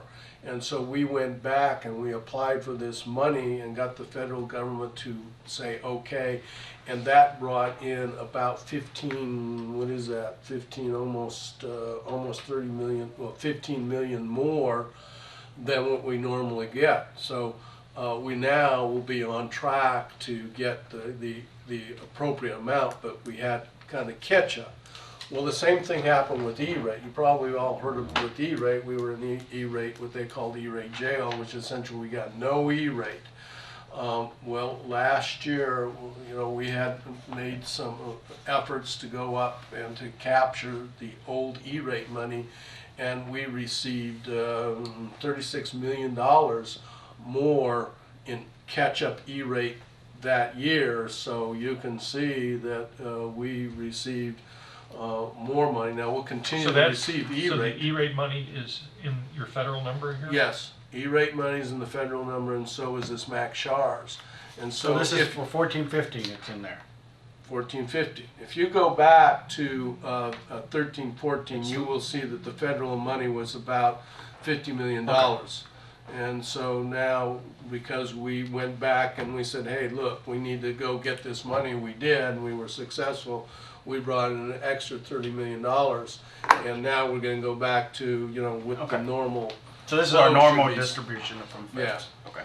So, and then the state, what happens on the state side is that the state side, when you make more locally, you lose money at the state, because the state really considers the local money, their money, and the state money. But we think with the legislation, we've made a guess, and we think that we won't lose any money. In fact, we'll gain $10 million over on the state side. So that's where our additional $50 million comes from on the revenue side. Okay. So all this does is it looks at the 13-14 actuals versus the 14-15 estimate. We have to estimate because we're not at the end of the year. And then we project out what we think that the next year will be. And so you can see the growth in the local revenue. And just quickly, so we're estimating this year 875 plus how much we have spent. Well, I don't know what our actual spend is, but this is what we're projecting that we're going to spend. Well, this is the revenue. This is revenue, so this is the amount of revenue we are estimating we will spend or we will receive by the end of the year for locally. So we will I was receive really getting to what's your current, $18 million added to the reserve. $18 million we will eat into the reserve. Eat into. Eat So we'll into spend reserve. more than we took in. Right, but you have to remember is that this board did the bridge plan, and the bridge plan we're paying $43 million cash, right? Because they didn't want to do the PFC, and we hadn't raised the tax rate, but they wanted to use $43 million of our fund balance. But we think that by the end of the year we will have made enough money that we'll cut that in half. So instead of reducing the fund balance by $43 million, we'll only reduce the fund balance by less than $20 million. So instead of having a fund balance at the end of the year of $342 million, which it is at the beginning of this year, we'll have a fund balance at the end of the year of about $324 million. And you will see that in this budget that I'm going to present right now, and this is a preliminary draft, preliminary budget, everything's preliminary, is that we're actually predicting that we'll eat another $19 million into the fund balance. We'll take our fund balance down to $305 million. So that's where we're at now. So all of this is that's just the assessed values. Here is the state amount. And you can see that the state amount from 14 to 15 increased $3 million, not much, and we expect $10 million next year, which we don't know. It could be a loss. So it depends on what the legislature does. This is the federal side, and you can see where we're losing the money from federal sources, and we talked about that a little bit. This is just talking about we get BAB subsidies, and this is the QSCB bonds, or the QSCABs, what they call them, and we're only paying $500,000 for $143 million. This then are what we call the budget assumptions, which are increases. Okay, so we have salary and benefits of 10.4 million increase, which is 3% raise for all non-teaching staff. TRS contribution will increase to 12.8 million. Last year the state paid 10 million of that, but they say they're not going to pay it this next year. But again, we don't know exactly what's going to happen up at the state. They could change their mind about that, but if they don't, there's 12.8 million in there now. 10 million of that is the TRS contribution. There is, as part of that TRS contribution, is a $27 a month increased contribution to all employees who take the TRS insurance. So it'll go up from $303 per month to $330 per month for all employees. That's health insurance? Wow. Yeah, health insurance. The school leadership in campuses is 2.4. This is 10 assistant principals and 2 executive directors. What else is in there? For those you don't know, this is Brandy Mayo. She's our manager in budget because we were abandoned by our executive director, who decided to go over with the last CFO who had the job here for 92 days and went back to Garland. And so he took my my executive director. So school leadership and campuses, that's the EDs and the 10 principals. Let me ask, how long, And the leveling increase. Oh, and the leveling increase. So we put in some money because what happens in the fall, we level depending on people, and that's about 20 teachers. So it's a 1.2 million. that school leadership, is that continuous throughout the school year, or do you do it in one time, or monthly, or? No, this would be the total, Oh, and this that would is be the spread. people, these are the people that you are hiring, right? School leadership and campuses? Yes. Oh, So okay, that's okay. there's in there is 20 teachers, Okay. 10 APs, and 2 EDs, executive directors, for Okay, school for leadership and campuses. Okay, for 15-6. For 15, 16, exactly right. Jim, real quick question. I know last year we talked about TRS insurance and how crappy it is. And apparently the only way we could change is through legislative action. Was there any movement? Yes, as a matter of fact, there is a bill that will allow large school districts or school districts to opt out.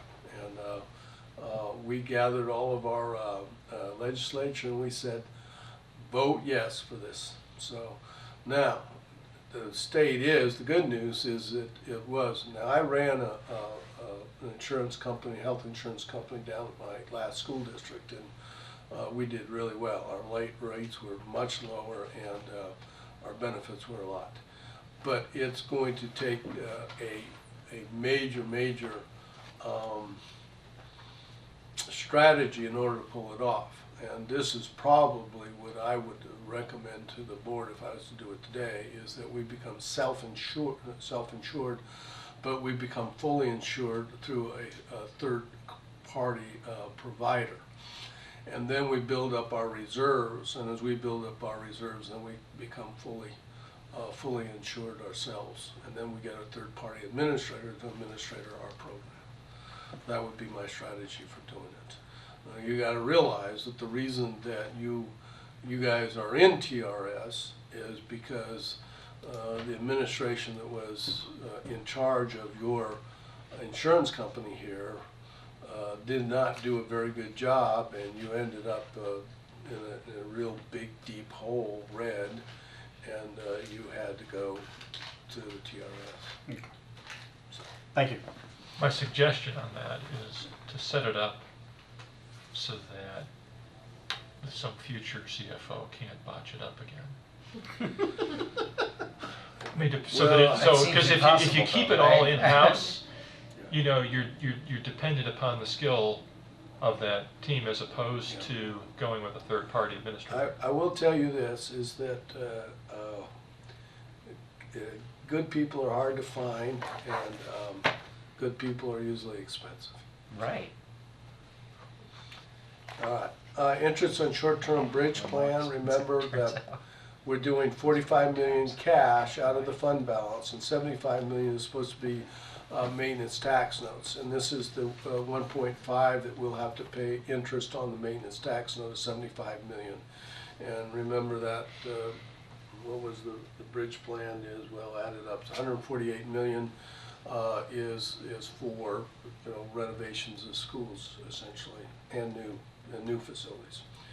Special education moves from the special revenue fund to the general operating fund, 14.6 million. Let me tell you another one of these past practices of this district. The past practices of this district is they've received a lot of 100 million plus of dollars into the district from the federal government. And it's not in the general fund, it's over on the side because we don't have to budget for it. But what has happened is they haven't spent all of the money. And so what they would do is, some of the money you lose because you don't spend it, but a lot of the money is allowed to roll over into the next year. And so before I got here, you were rolling over something like $38 million a year. And what they were doing is they were using that money to pay for people's salaries in the appropriate places, and one of this was special revenue. when I took over, again, I appointed a new director of special revenue funds, and I told her that one of my goals was that we spend this down and we start rolling over the money. So that's in fact what happened, is that this next year we'll only roll over probably $17 million.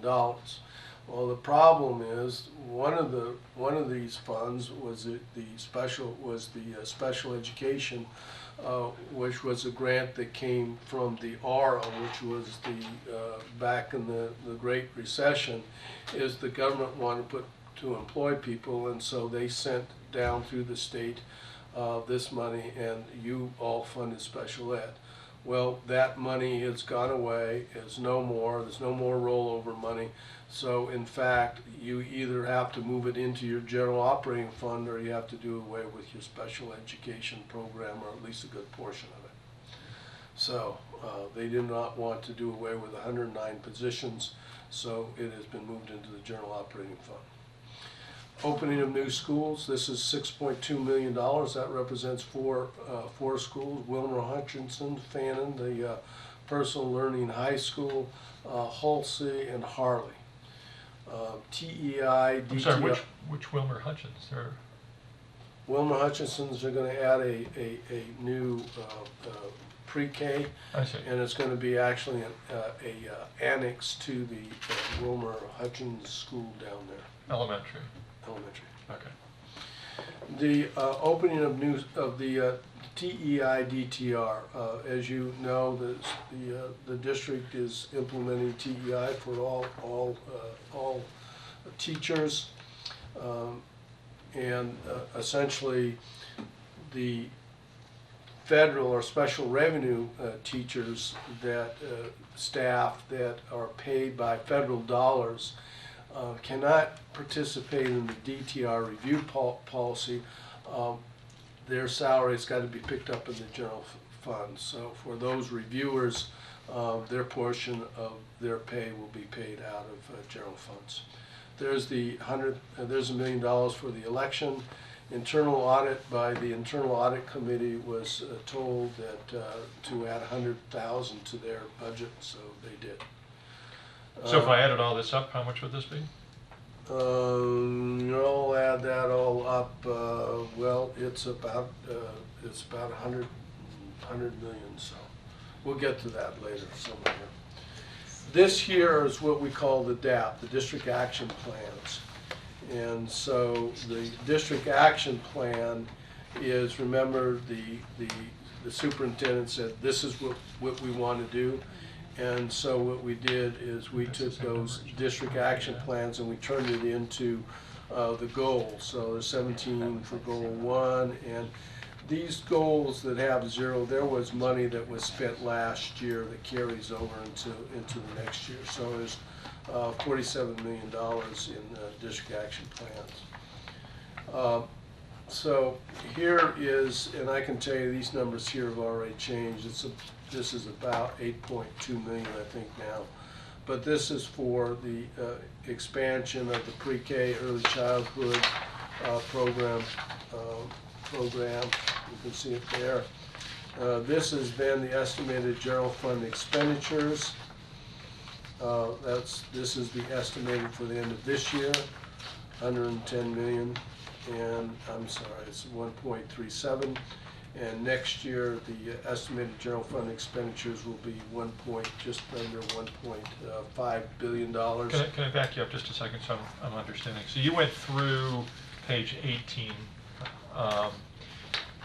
You would have to add page all 19? of this. You would have to add all of this and then add this to it to get the total additional expenditures. Right, that's why it's 100, because it was about 50 Yeah. on page 18, and Right. it's about 50 on page Right. 19. Yeah, I thought those were different Yeah. categories. But you're only expecting 50 million more in revenues. Right. 100 million more in expenses? Right. Okay. Right. Now, what I'm going to do is I'm going to reduce the expenditures by 50 million. I'll show you. This is your current draft. Yeah, this is a draft. Preliminary, I'm gonna reduce- preliminary. This is what the wish list was. Well, no, I'm sure this is pretty actually, pared the down. way I'm going to do it here, do you want me to skip all the way to the bottom? That's the good stuff. let's go to the bottom. There's one slide I do want to show you, but let me get to the almost to the end here. Look, I want to do food service, Jim. Why? I'm just kidding. I would like to outvote Jim on that one. One slide. Look here, this is where you guys really want to be. So the revenue next year, we're estimating it to be about $1.4 million, right? And the general expenditures, when we add the 100 million and other stuff in there, it is almost 1.48. However, what we do is we give a credit to the expenditure of 4%. Well, what's that 4%? Well, that 4% is vacancies. So I hire all of these teachers, right? And the teachers get pregnant and they take time off, and I don't have to pay them. No. I should not have said that. Maybe. Okay. They're sick. They get sick, right? And so they take time off, or they quit because their husbands fly off to Europe and they follow wherever they go. So essentially, I think that our vacancies are running about a little over 6%. So to be conservative, what we do is we say 4%, and then we subtract that because we won't pay that out as salaries. And remember, 81% of our base is salaries. So what we do is we take a credit against that and say that our expenditures really would be about $55 million. And so you can see that the total expenditures here then become 1.423, and subtract that then from we end up with about $19 million in the hole. So that's where you're gonna get it from reserves. And that would come from reserves, and it would drop it in let's see, is it next one? No, it's this one. So if Why would we do that? What? Go up to 38. Page 38? I can't see the pages here. But, So, I thought we wanted to reduce the number of vacancies though, don't we? yes, they will probably start the year with no vacancies. But the day after we start with no vacancies, there'll be people that will Walk out the door. walk out the door. Let's say, what in the hell did I? What did I get myself I shouldn't into? say that, yeah. You probably could speak better I than can that. speak a lot about that, sure. Yes. So he's one of the guys down in the trenches. And so for whatever reasons, we lose people, okay? And so essentially, this is what we expect at the beginning of the fund balance is to be $324 million. We expect that fund balance then to be reduced by 20 million, and that will give us an estimated fund balance by the end of next year of 105 million. Which is still a pretty good fund balance. It's not where it should But be. why, after all this time working to rebuild the fund balance, why are we doing Well, that? this is why you build a fund balance. I mean, in good times, you should not be dipping into your fund balance. Well, that was the point of the bridge Well, plan, right? you know, the point is that we put, $2.8 billion in needs of facilities, right? And that's because years and years and years of neglect. And so we've put $300 million into facilities, which out of 2.8 billion is no money practically. I mean, you got $143 million that you put in there for QSCB, science labs, and HVAC, and then you put another $143 million for the bridge plan, and they decided to take $43 million out of the fund balance. So relatively speaking, if you look at this, is that at the end of this year, we really should be going from 342 million down to about 300 million or 299 million, and in fact, we'll only end up with we'll end up at 324 million. And then, next year is down to 305, which is in a certain sense what we should be at the end of this year. Now, what does that mean? Well, we know that in 30 years we've got $143 million we've got to pay back, and we have some. Slow down. In what? That's that, the The hundred- QSB. QSCB, Yeah, Whatever, QSCB, right. SCAP. Right, which you're not funding currently in any way, right? No. So that's basically, I gotta tell you, to my mind, that 143 million, Mhm.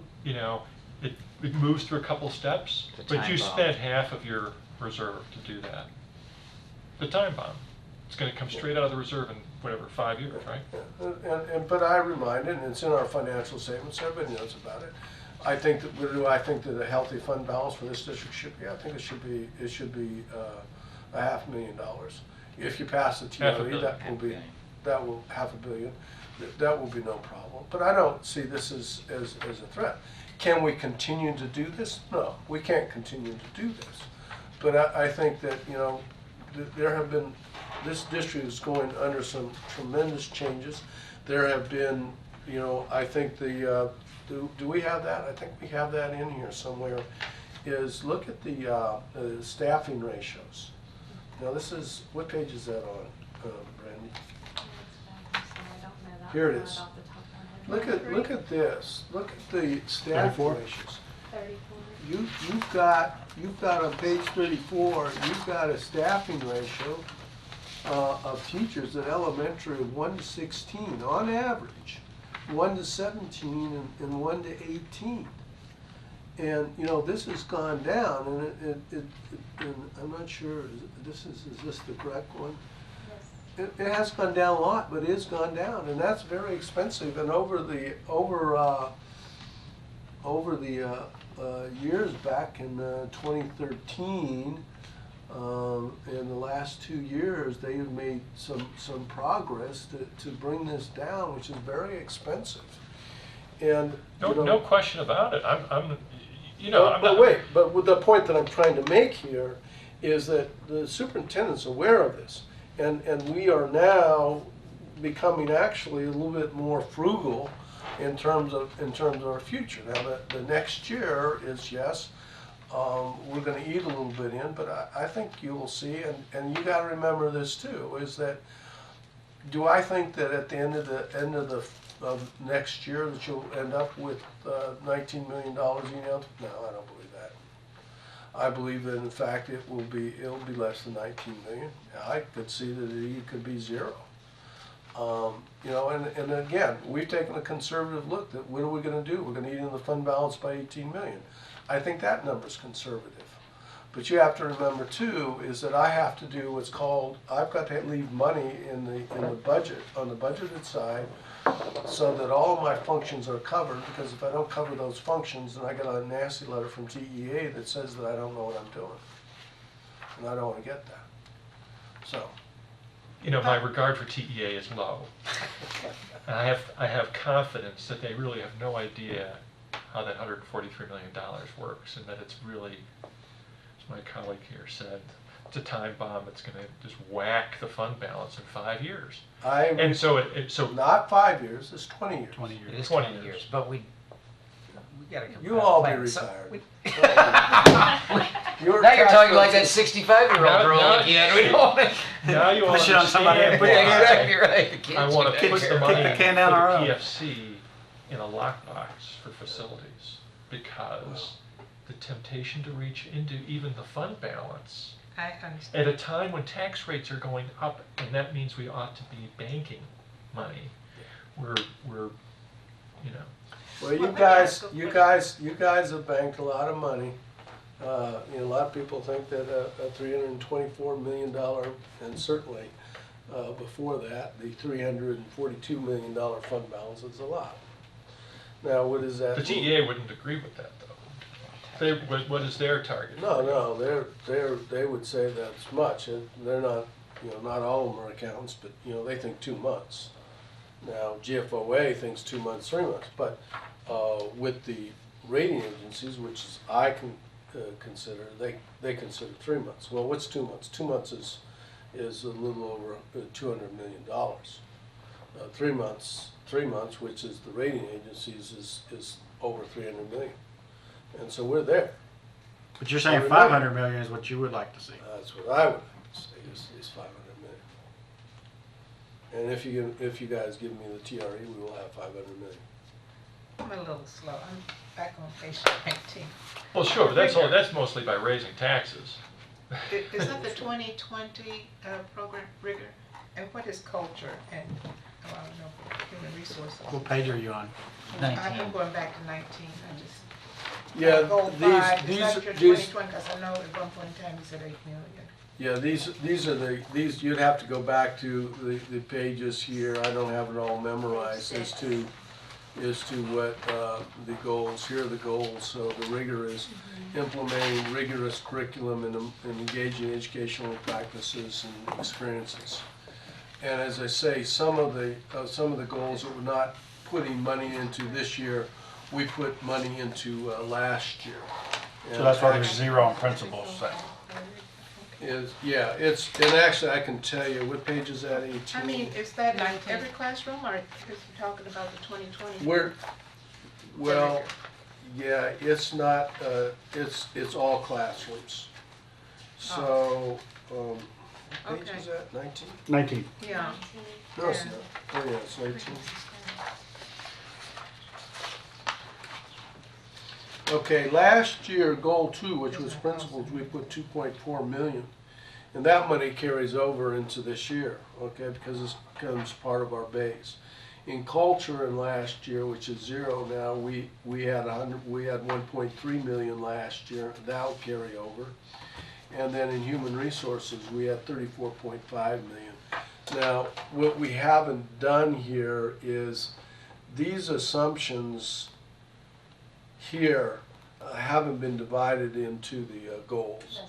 And so right now, if we were to divide that Principals would go back up another 2.5 into million. human resources, we would have almost $40 million in raises. One of the slides I wanted you to see was this slide here. These slides here show you what the longevity of pay scales were for Dallas and the state. The state is way low, and then the average for, what is it? Is that the average for our school? Average ISD Without versus DSD. Yeah, comparable Still, districts. right. And so that's and then here is the master's degree. Well, you can throw this out now. This is our pay scale. And what this is what's really probably the best thing to look at is that, remember, teachers are going to be paid on performances. And so, and this is, I know, already outdated. It is a normal distribution, but you can see the way that our first crack at this in October, it's skewed to the left. But look at this, look at the dotted line here. That is the average pay to teachers is $53,000. Under the new system, even with it scaled, skewed to the left, which is the lower end, is that the average pay becomes 53,300, which is 55,300, which is a $2,300 increase, which is a 4.3%. So they will do better than on average than the rest of the school You did note, districts. however, Jim, that the number of DTR eligible teachers turned out to be significantly lower than the district had projected. Yeah. And so in fact, that number is almost surely going to go significantly lower than that by the time it becomes a real number and not a projected figure. No, anymore.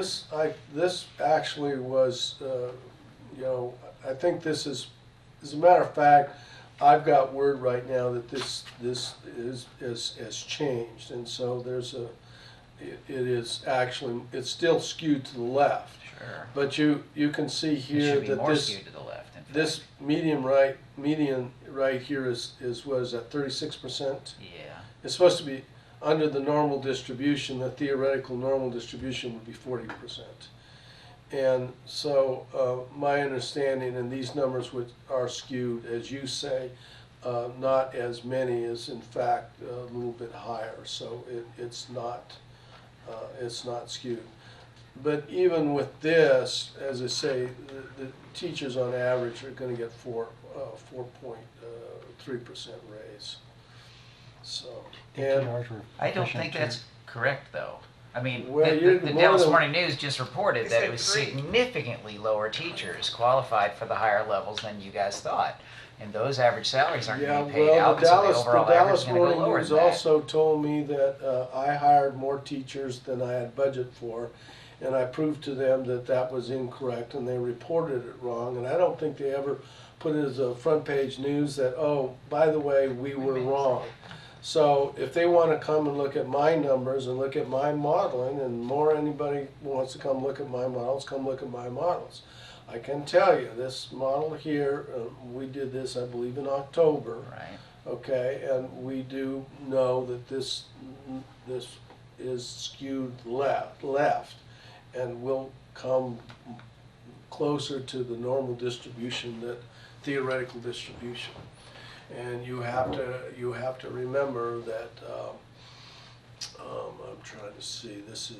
I think this is progressive. How does this? So if this is done in October, And you well, so don't- do you agree that there are fewer teachers that qualified for DTR than was originally projected? I would have to go back and look at that distribution. So I just Because can't answer that I mean, question. I think it's pretty straightforward now. I mean, if there are if there are, I'm just saying if Yes. fewer, that is gonna change the average salary that's going to significantly. change the average salary for sure. Because those are your highest salary positions. Well, let's put it this way. The word that I have is this is skewed left, which is a lower, right? And you're saying that in Well, you said, fact but this there was done. aren't- This was done in You mean October. right, you estimated that this is, With 20% DTR. You have, yeah, but remember that this here was like at 20, at 40. So that difference has gone left, which is less pay. And these here are less than, I think this was supposed to be 2%, and what is it here? It's 0.7. less than 1%. So that is all skewed left. This here, I think, was supposed to be something like 11%. That's skewed left, and this is supposed to be 12%. That's skewed left.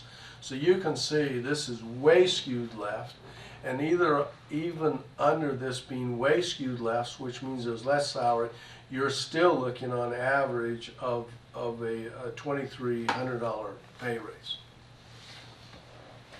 So that's 4%. I'm, Yeah, it's 4.3%. I'm not sure I'm gonna see it that way, but yes, I can see that I- that's your projection, you're hoping it's correct, and we'll see if the Dallas Morning News is right. I actually would be willing to bet you lunch that, in fact, this I can't model- afford your lunch though, that's the problem. Well, I eat at that big tacos down there on Gaston. It's gotta be good for your health. The tacos are really good, and it's very inexpensive. Where is it again? It's called Well, think of Diggs Tacos. It's right back by that new Starbucks on Gaston and Garland. You know, where it kind of wise up there. It's really good. In any case, you know, that's what our Gaston model and says. Garland? I've got people that work for me that actually are smarter than me. If you let And me go for lunch. you will see that if you look at the average pay for school districts, this was done by TASB, not by me, is saying something like, what is that percentage? 3%.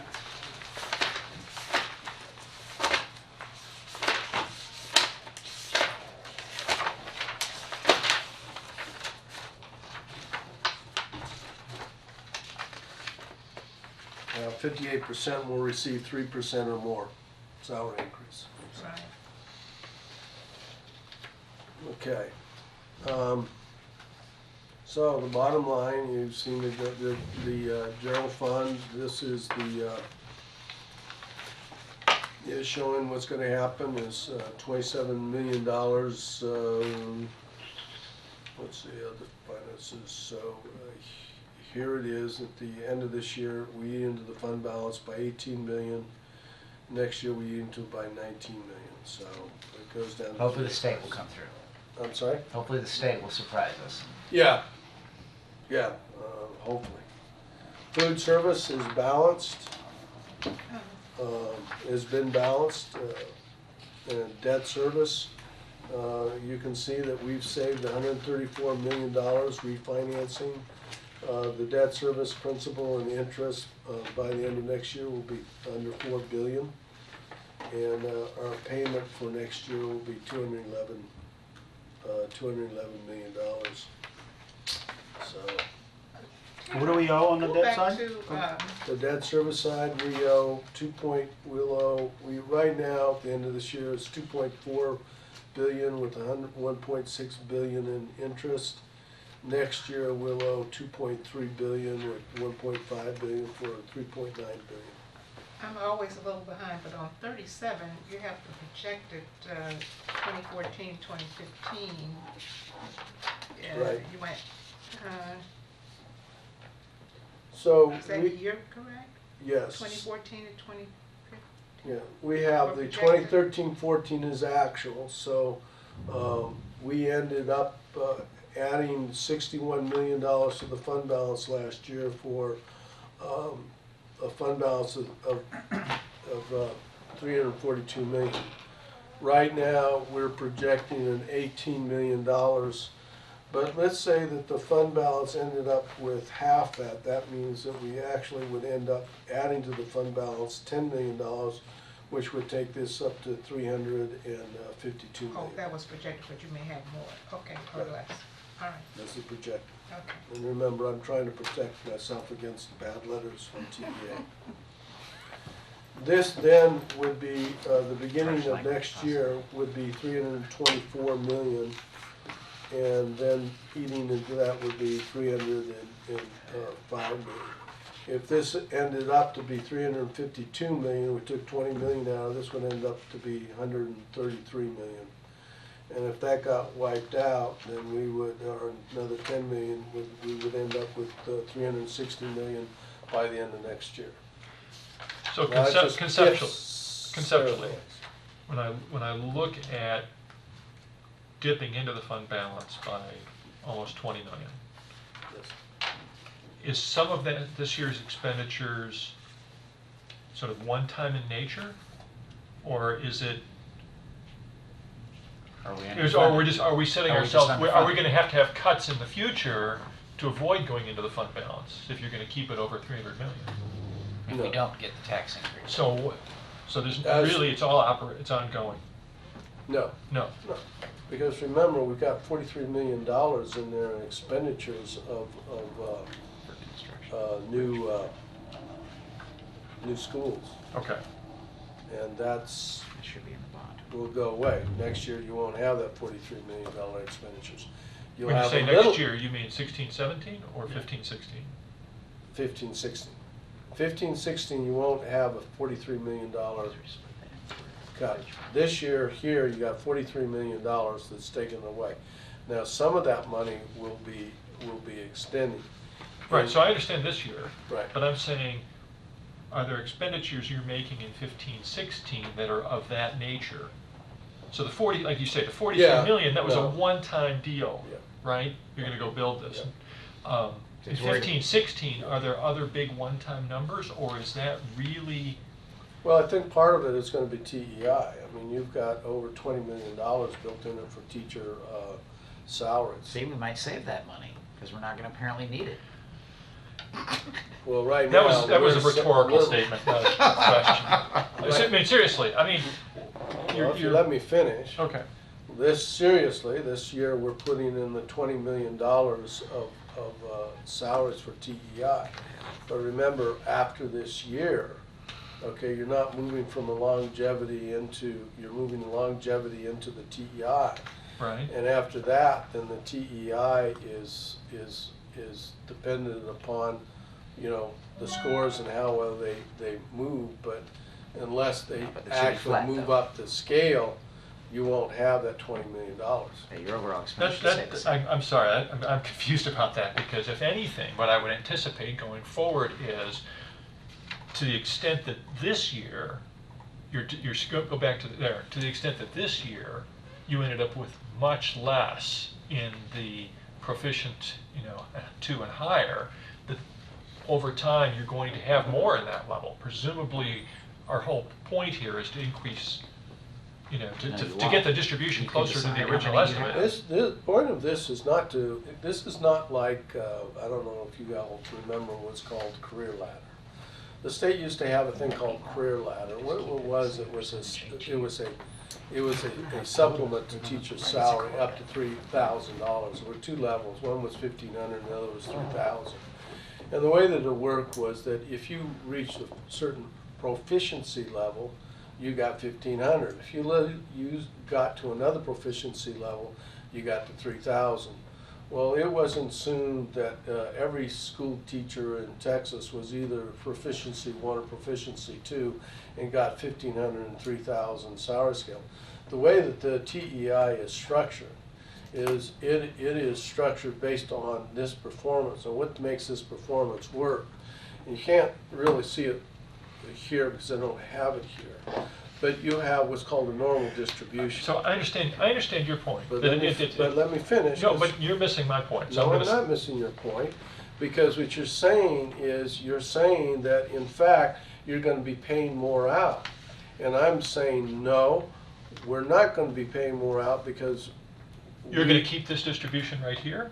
No, the distribution will shift, but we think we've got enough money into the salary schedule for teachers. It's $20 million, and that is based on the normal distribution that was presented by the superintendent, with this being 40% and this being 12% over here and 12% over there and 2% here and et cetera.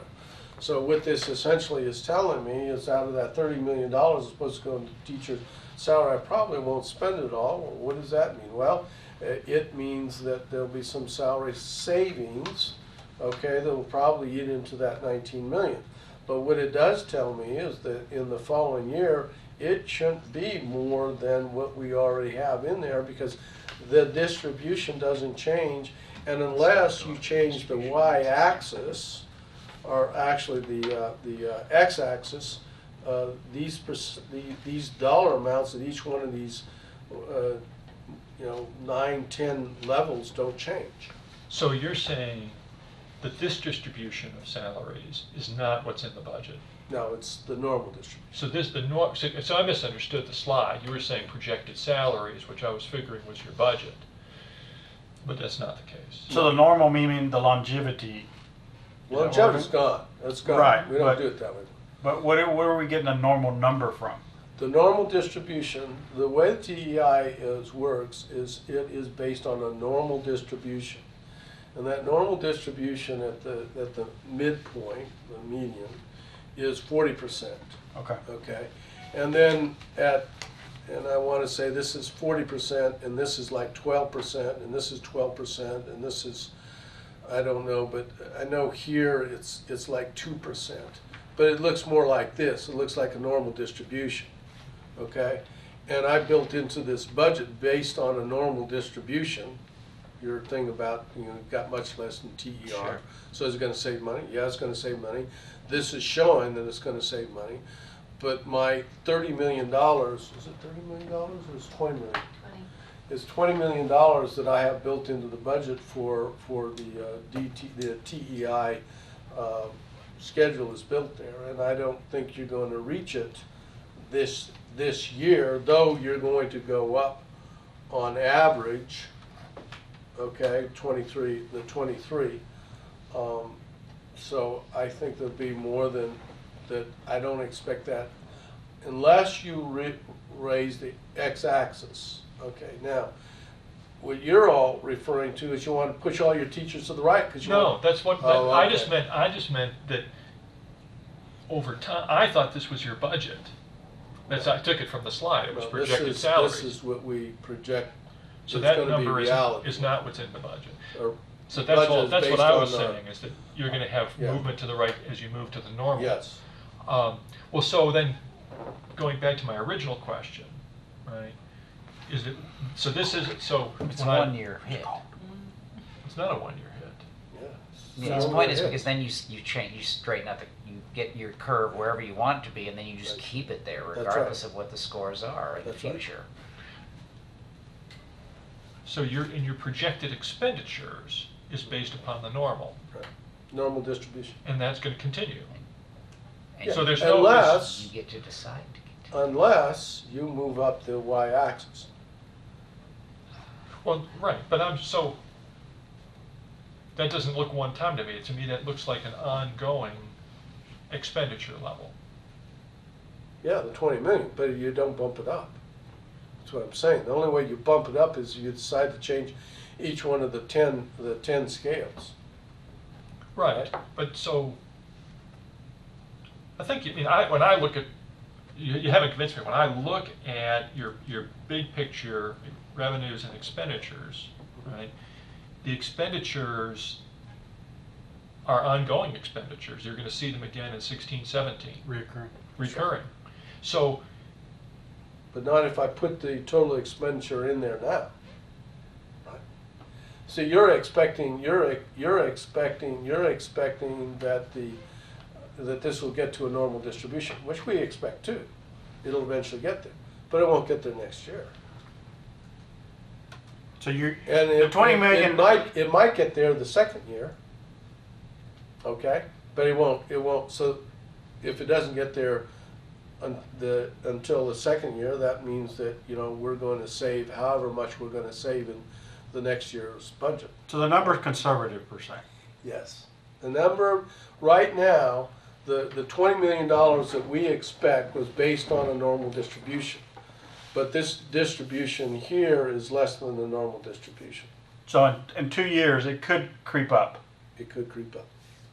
In fact, we expect it to creep up. because it's going to move to the right. It's going to move to the right into a normal distribution.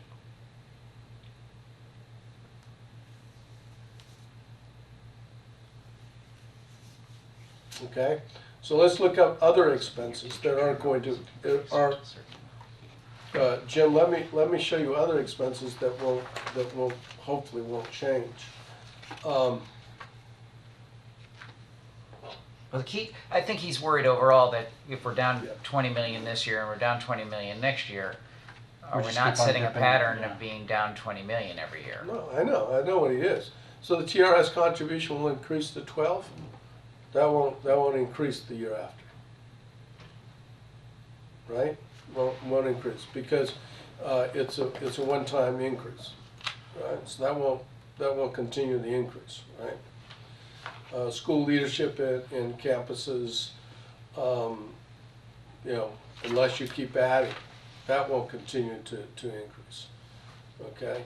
Interest and short-term bridge plan, that'll eventually go away, so that will reduce. Special ed movement, that won't increase. but that's a net, and the money comes with that, right? That's right. So The opening of new, special ed increases, you have student population increases. so opening of new school goes away, right? Except for the operating. But you always have new schools opening. No, But those are by bond, No. right? no, we don't always. Remember, when I first got here, I closed 11 schools. I know, but we've had Ebby Halliday and. But those are Captain programs with a Gilliam. bond, right? These are the first new schools we've opened of those 11. That's 4. These are 4 schools. Right? So part of this is going to go away. No, when you say open, but this isn't to pay for this campus itself, right? This is just the operating costs to open them. No, it's not just operating. Part of this is equipment. Okay? And this is, going in there and actually having to do some maintenance Refurbishment. to open up a school. So this 6.2 is these schools aren't new schools, are just reopening those schools, right? Yes, Fannin, Halsey, Harley, those are all the schools that we closed. And so they're opening them up. Are they gonna open up new schools? Yeah, they're probably gonna open up schools, but a lot of those opening of new schools are gonna be in the future facilities task force comprehensive plan, right? So if in fact you do a TRE, then you're gonna have if not, then you're going to have a bond. They'll open it up, but you're gonna have to then use, which means you're gonna have to reduce your budget somewhere in order to open up those new schools if you do a bond. Because you're right, you're gonna have operating costs, right? Election results, well, that may be only a one-time. Internal audit. We're getting into smaller stuff here, though. Yeah, we're getting There's always some stuff, Yeah.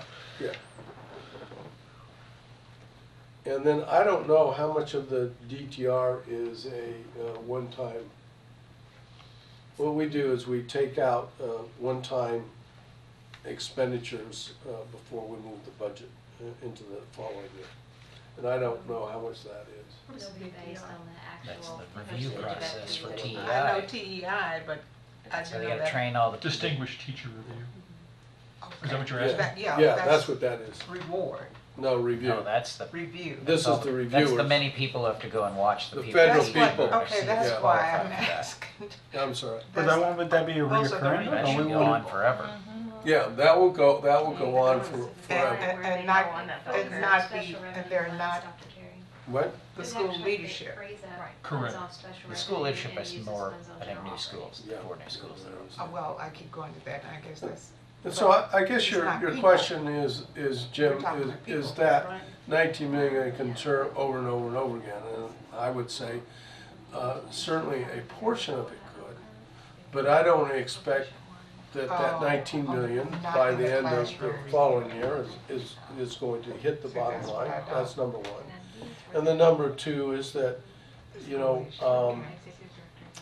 certainly I, as a CFO, are not going to allow us to be eating into the fund That's what balance I wanna know. $20 million every year. Um, Can't happen, you know? And I We understand this essentially year, I say that understand. we could say that it could happen for, 5 years? And then after 5 years, you start to have some problems. And when I first came here, you used to have to borrow money for cash flow purposes in order to pay payroll. Well, we haven't had to do that since I've been here. So I'm well aware of what you're saying, and, We've worked awfully hard to get here, and it seems, I can't, I mean, it's not up to me, obviously, but I just can't, we have the wind at our backs now. We've got, tax rates going up 2 years consecutively, right? I have no objection to spending the money, but in a time when things are going well, to be incurring a deficit. That's what the rainy day. You do that when you have a rainy day, when you have a problem, and you say, you know what, this is why we have reserves. You don't have, this is not what reserves are for. Well, So I'm just saying, it's a statement. I think that you have a rainy day when it comes to facilities around here. And I think for the board to have put $43 million cash, I mean, I would have done it a different way. That was my recommendation. But I have no problem with, saying, hey, look, our facilities are in absolutely dire need. I don't think there's any question. I mean, you're out there. I mean, Yes, we need, good heavens, in fact, our brand new wing, all the air conditioning went out. And It's I gone. don't disagree with It that, should but be I'm more. saying we got to live within our means. There's a purpose for the reserve fund. I still need clarification. Sure. DTR, are those outside vendors No. coming in? What or those, people? what those are is that to do teachers under the new pay system have the ability to become distinguished teachers. Uh-huh. And in fact, you want to become a distinguished teacher because once you become a distinguished teacher, you then get to the upper levels up to, I think, $90,000 and you become a master, right? Correct. Well, in order to become a distinguished teachers, you have to have somebody that evaluates the teacher's portfolio, so to speak. And those people who are going to evaluate the portfolios, some of them are going to be federally paid, okay, because they're paid out of federal dollars. We cannot pay them out of federal dollars to do the DTR. So part of their salary has got to be covered. There are people, but they have to be covered by our general operating funds because we can't use federally paid people for the purpose of doing the evaluation on the distinguished teachers. And that will be their sole purpose? No, Or- no, it's only a portion. I mean, So it's like those federally paid teachers that are participating in the reviewing the distinguished teacher, 10% of their salaries might be paid out of the general fund. So they get paid 90% out of federal dollars and then 10% out of general operating fund, and that 10% of their time will be spent to do the distinguished teacher reviews. Does that make sense, sort of? Yeah, you know, I'm familiar with the TEI and Right. that, and normally school leadership staff has. They believe they have to bring in outside observers who aren't in the school. No, these are not outside observers. You're at one of the schools, okay? All right. And you're teaching, but you might be a what do you call it? A reduction in class size teacher, right? And you're paid slowly out of federal dollars. All right. Because you can use Title I to pay Right. me. Right. All right. And the administration said, look, we would like you to review the portfolios of these people who have applied for the distinguished teacher. And you say, yes, I'll do it. I can't use federal dollars for the time that you spend reviewing their portfolio. Oh, okay. I have to use general operating funds. All right. And you don't want to do it for free.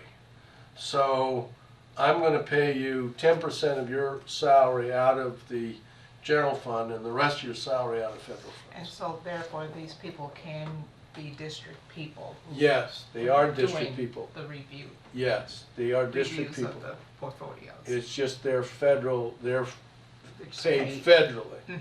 And I can't allow them to do this and be paid federally And so they totally. can be on the campus. Yes, they are on the full-time. campus. They are on the campus. Yes. It's like really good. So it's almost like a stipend, I guess, almost? No, Just they don't paid- get paid additional. They don't get paid additionally? No. Okay. No, it's just, I can't, if they're 100% paid out of federal dollars, They only and can they're do that doing type of work. something other You than are what violating federal federal allows, Sure. I've got to pay them out of my general fund. Okay. So it takes So about it's- $2 million to do that, It's about $2 million. Remember, we have 10,000 teachers. to review the portfolios of these teachers so they can Yeah, make decisions. I'm not quite up on exactly, what they will do and how it all Well, works. I was just thinking, how much this is actually costing, in addition to what it would have been if they were using Yes. this normal Yeah. evaluation system. No, the And those will be TCI reoccurring, right? It will be Yes. reoccurring, yes. What kind of background do they have? I mean, how would I- you choose someone to review the I teacher's don't portfolio? I'm know. sure there's a rating scale or I a know that. rubric or something I like know that. that in but- order to be a reviewer, you have got to go through a certification process. And that certification Is- can be given is- within the is- school yes, district the or school a district college has- level or? What do you call those matrices?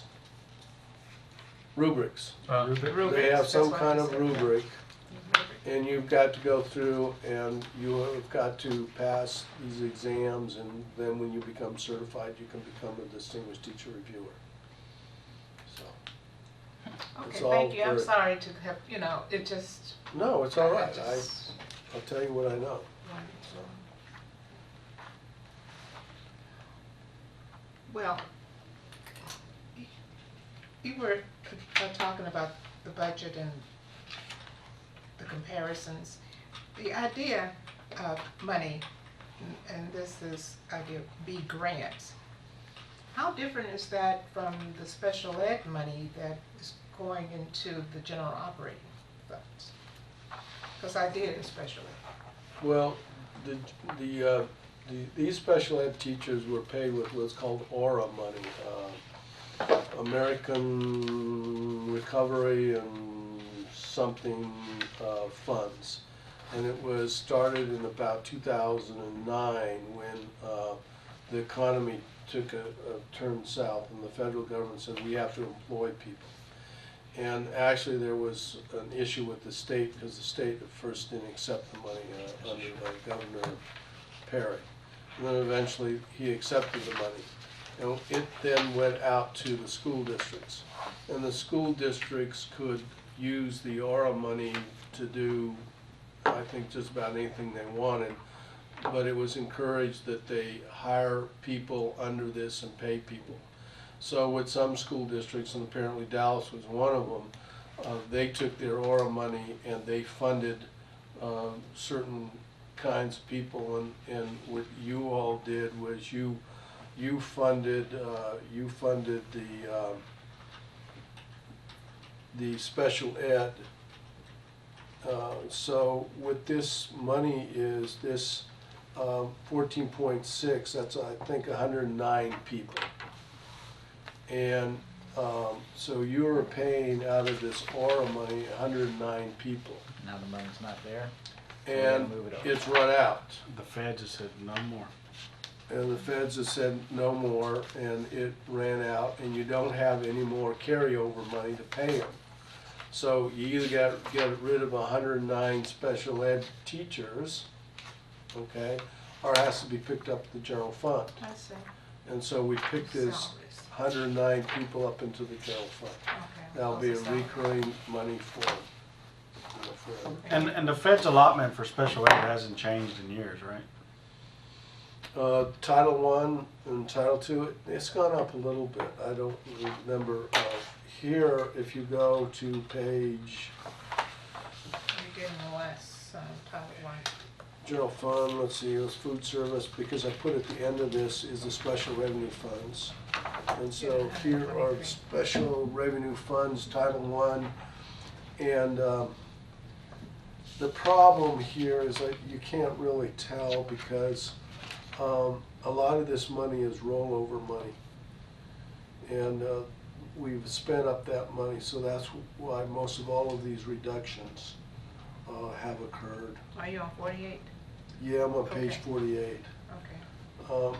But I think that the reality of it, if you were to take the rollout money out of here, that it actually has been somewhat of an increase, but not much. It's been pretty flat. In the Title I money, this is what the coaches are being paid out of, right? Correct? The Which coaches? the Instructional math, coaches? the Yes, math- yes, Instructional yes, instructional I believe so. Instructional. That's exactly right. I believe so. That's allowed. So that reduced the amount of Title I funds that could go to the campuses for the principals to choose to have. Actually, Hired. here, if you go to this Instructional page, you people. can see here what we call campus and non-campus. So you can see that the campuses, and again, this has got the roll-in money, but the campus for Title I is pretty much flat. You can see for Title II that for the campuses, it's an increase.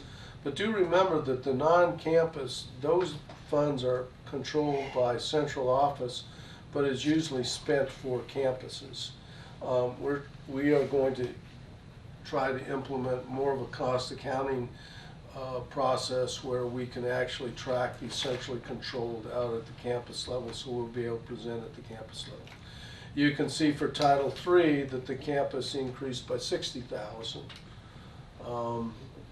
Carl Perkins has gone down, and then the IDA grants, which is, I think, special ed, has gone down 0.2 million. And other special revenue funds have gone down another $4 million.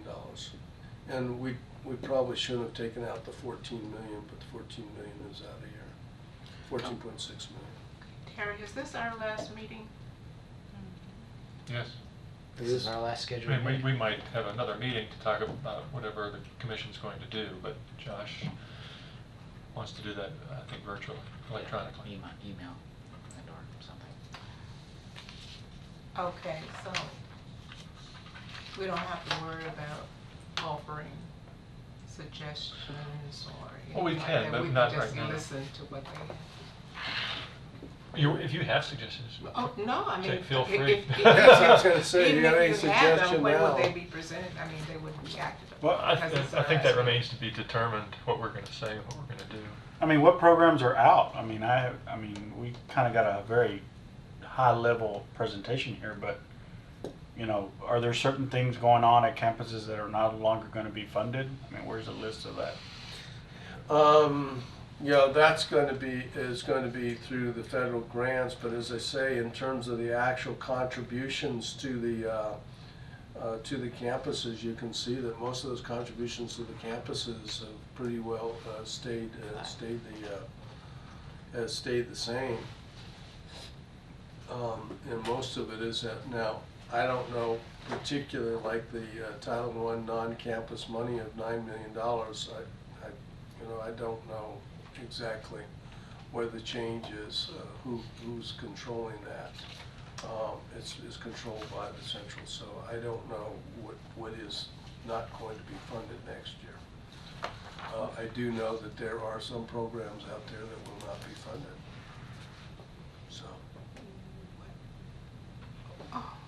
Okay, I don't have the 2020 plan in front of me, but do you know how many teachers will be retiring this year? Well, I don't. So First I of all, I can don't compare think to that there's. I think I'm supposed Yeah. to address that before I address my I don't question. know how many teachers will be funded, but I will tell you that the same number of teachers they had last year are going to be at each one of the campuses should be the same that they have this year. Plus, we've got in the budget 43 pre-K teachers. Then we have, for leveling, another 70 teachers that will be available. So we don't know how many are leaving the district this year. Yeah, at this time. I have no idea. I can tell you that last year, I think in July, August, we lost about 2,200 teachers. By 20 or 2,200, 2,000, 22, leaving the district. Left the district. And 20%? Yeah. Now, I think they expect half that this next year, 5%. But a lot of people, are getting old like me with gray hair and Hey, they now. want to go kiteboarding, oh, you know. kite surfing. Still got another 30 years before I can think of that. Oh, well, okay. So you don't have any problems hiring? They're all waiting to come and work here in the district? Hey, Fill those positions? hey, if you got a calculator and know how to use it. I thought perhaps by now you have them all hired. A few But positions. You're doing a good, if But you let me fill tell all you, it is positions really last hard to year- get hired by me. You want me to tell you the process? What? Well, first of all, you gotta make an application, and then there's a committee that's selected. And this committee goes through all of those applications, and they select whoever they select, they can select, and then they have to come in and they have to take a test. And they're then all ranked by that test. And so then the top scorers on the test have to come in and be interviewed by the committee.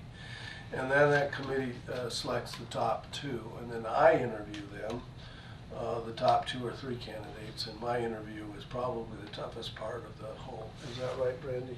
Yes, I would agree. Yeah, okay. Brandy's one of the people we hired, so. What's the test? So you wouldn't get hired? Well, the test depends.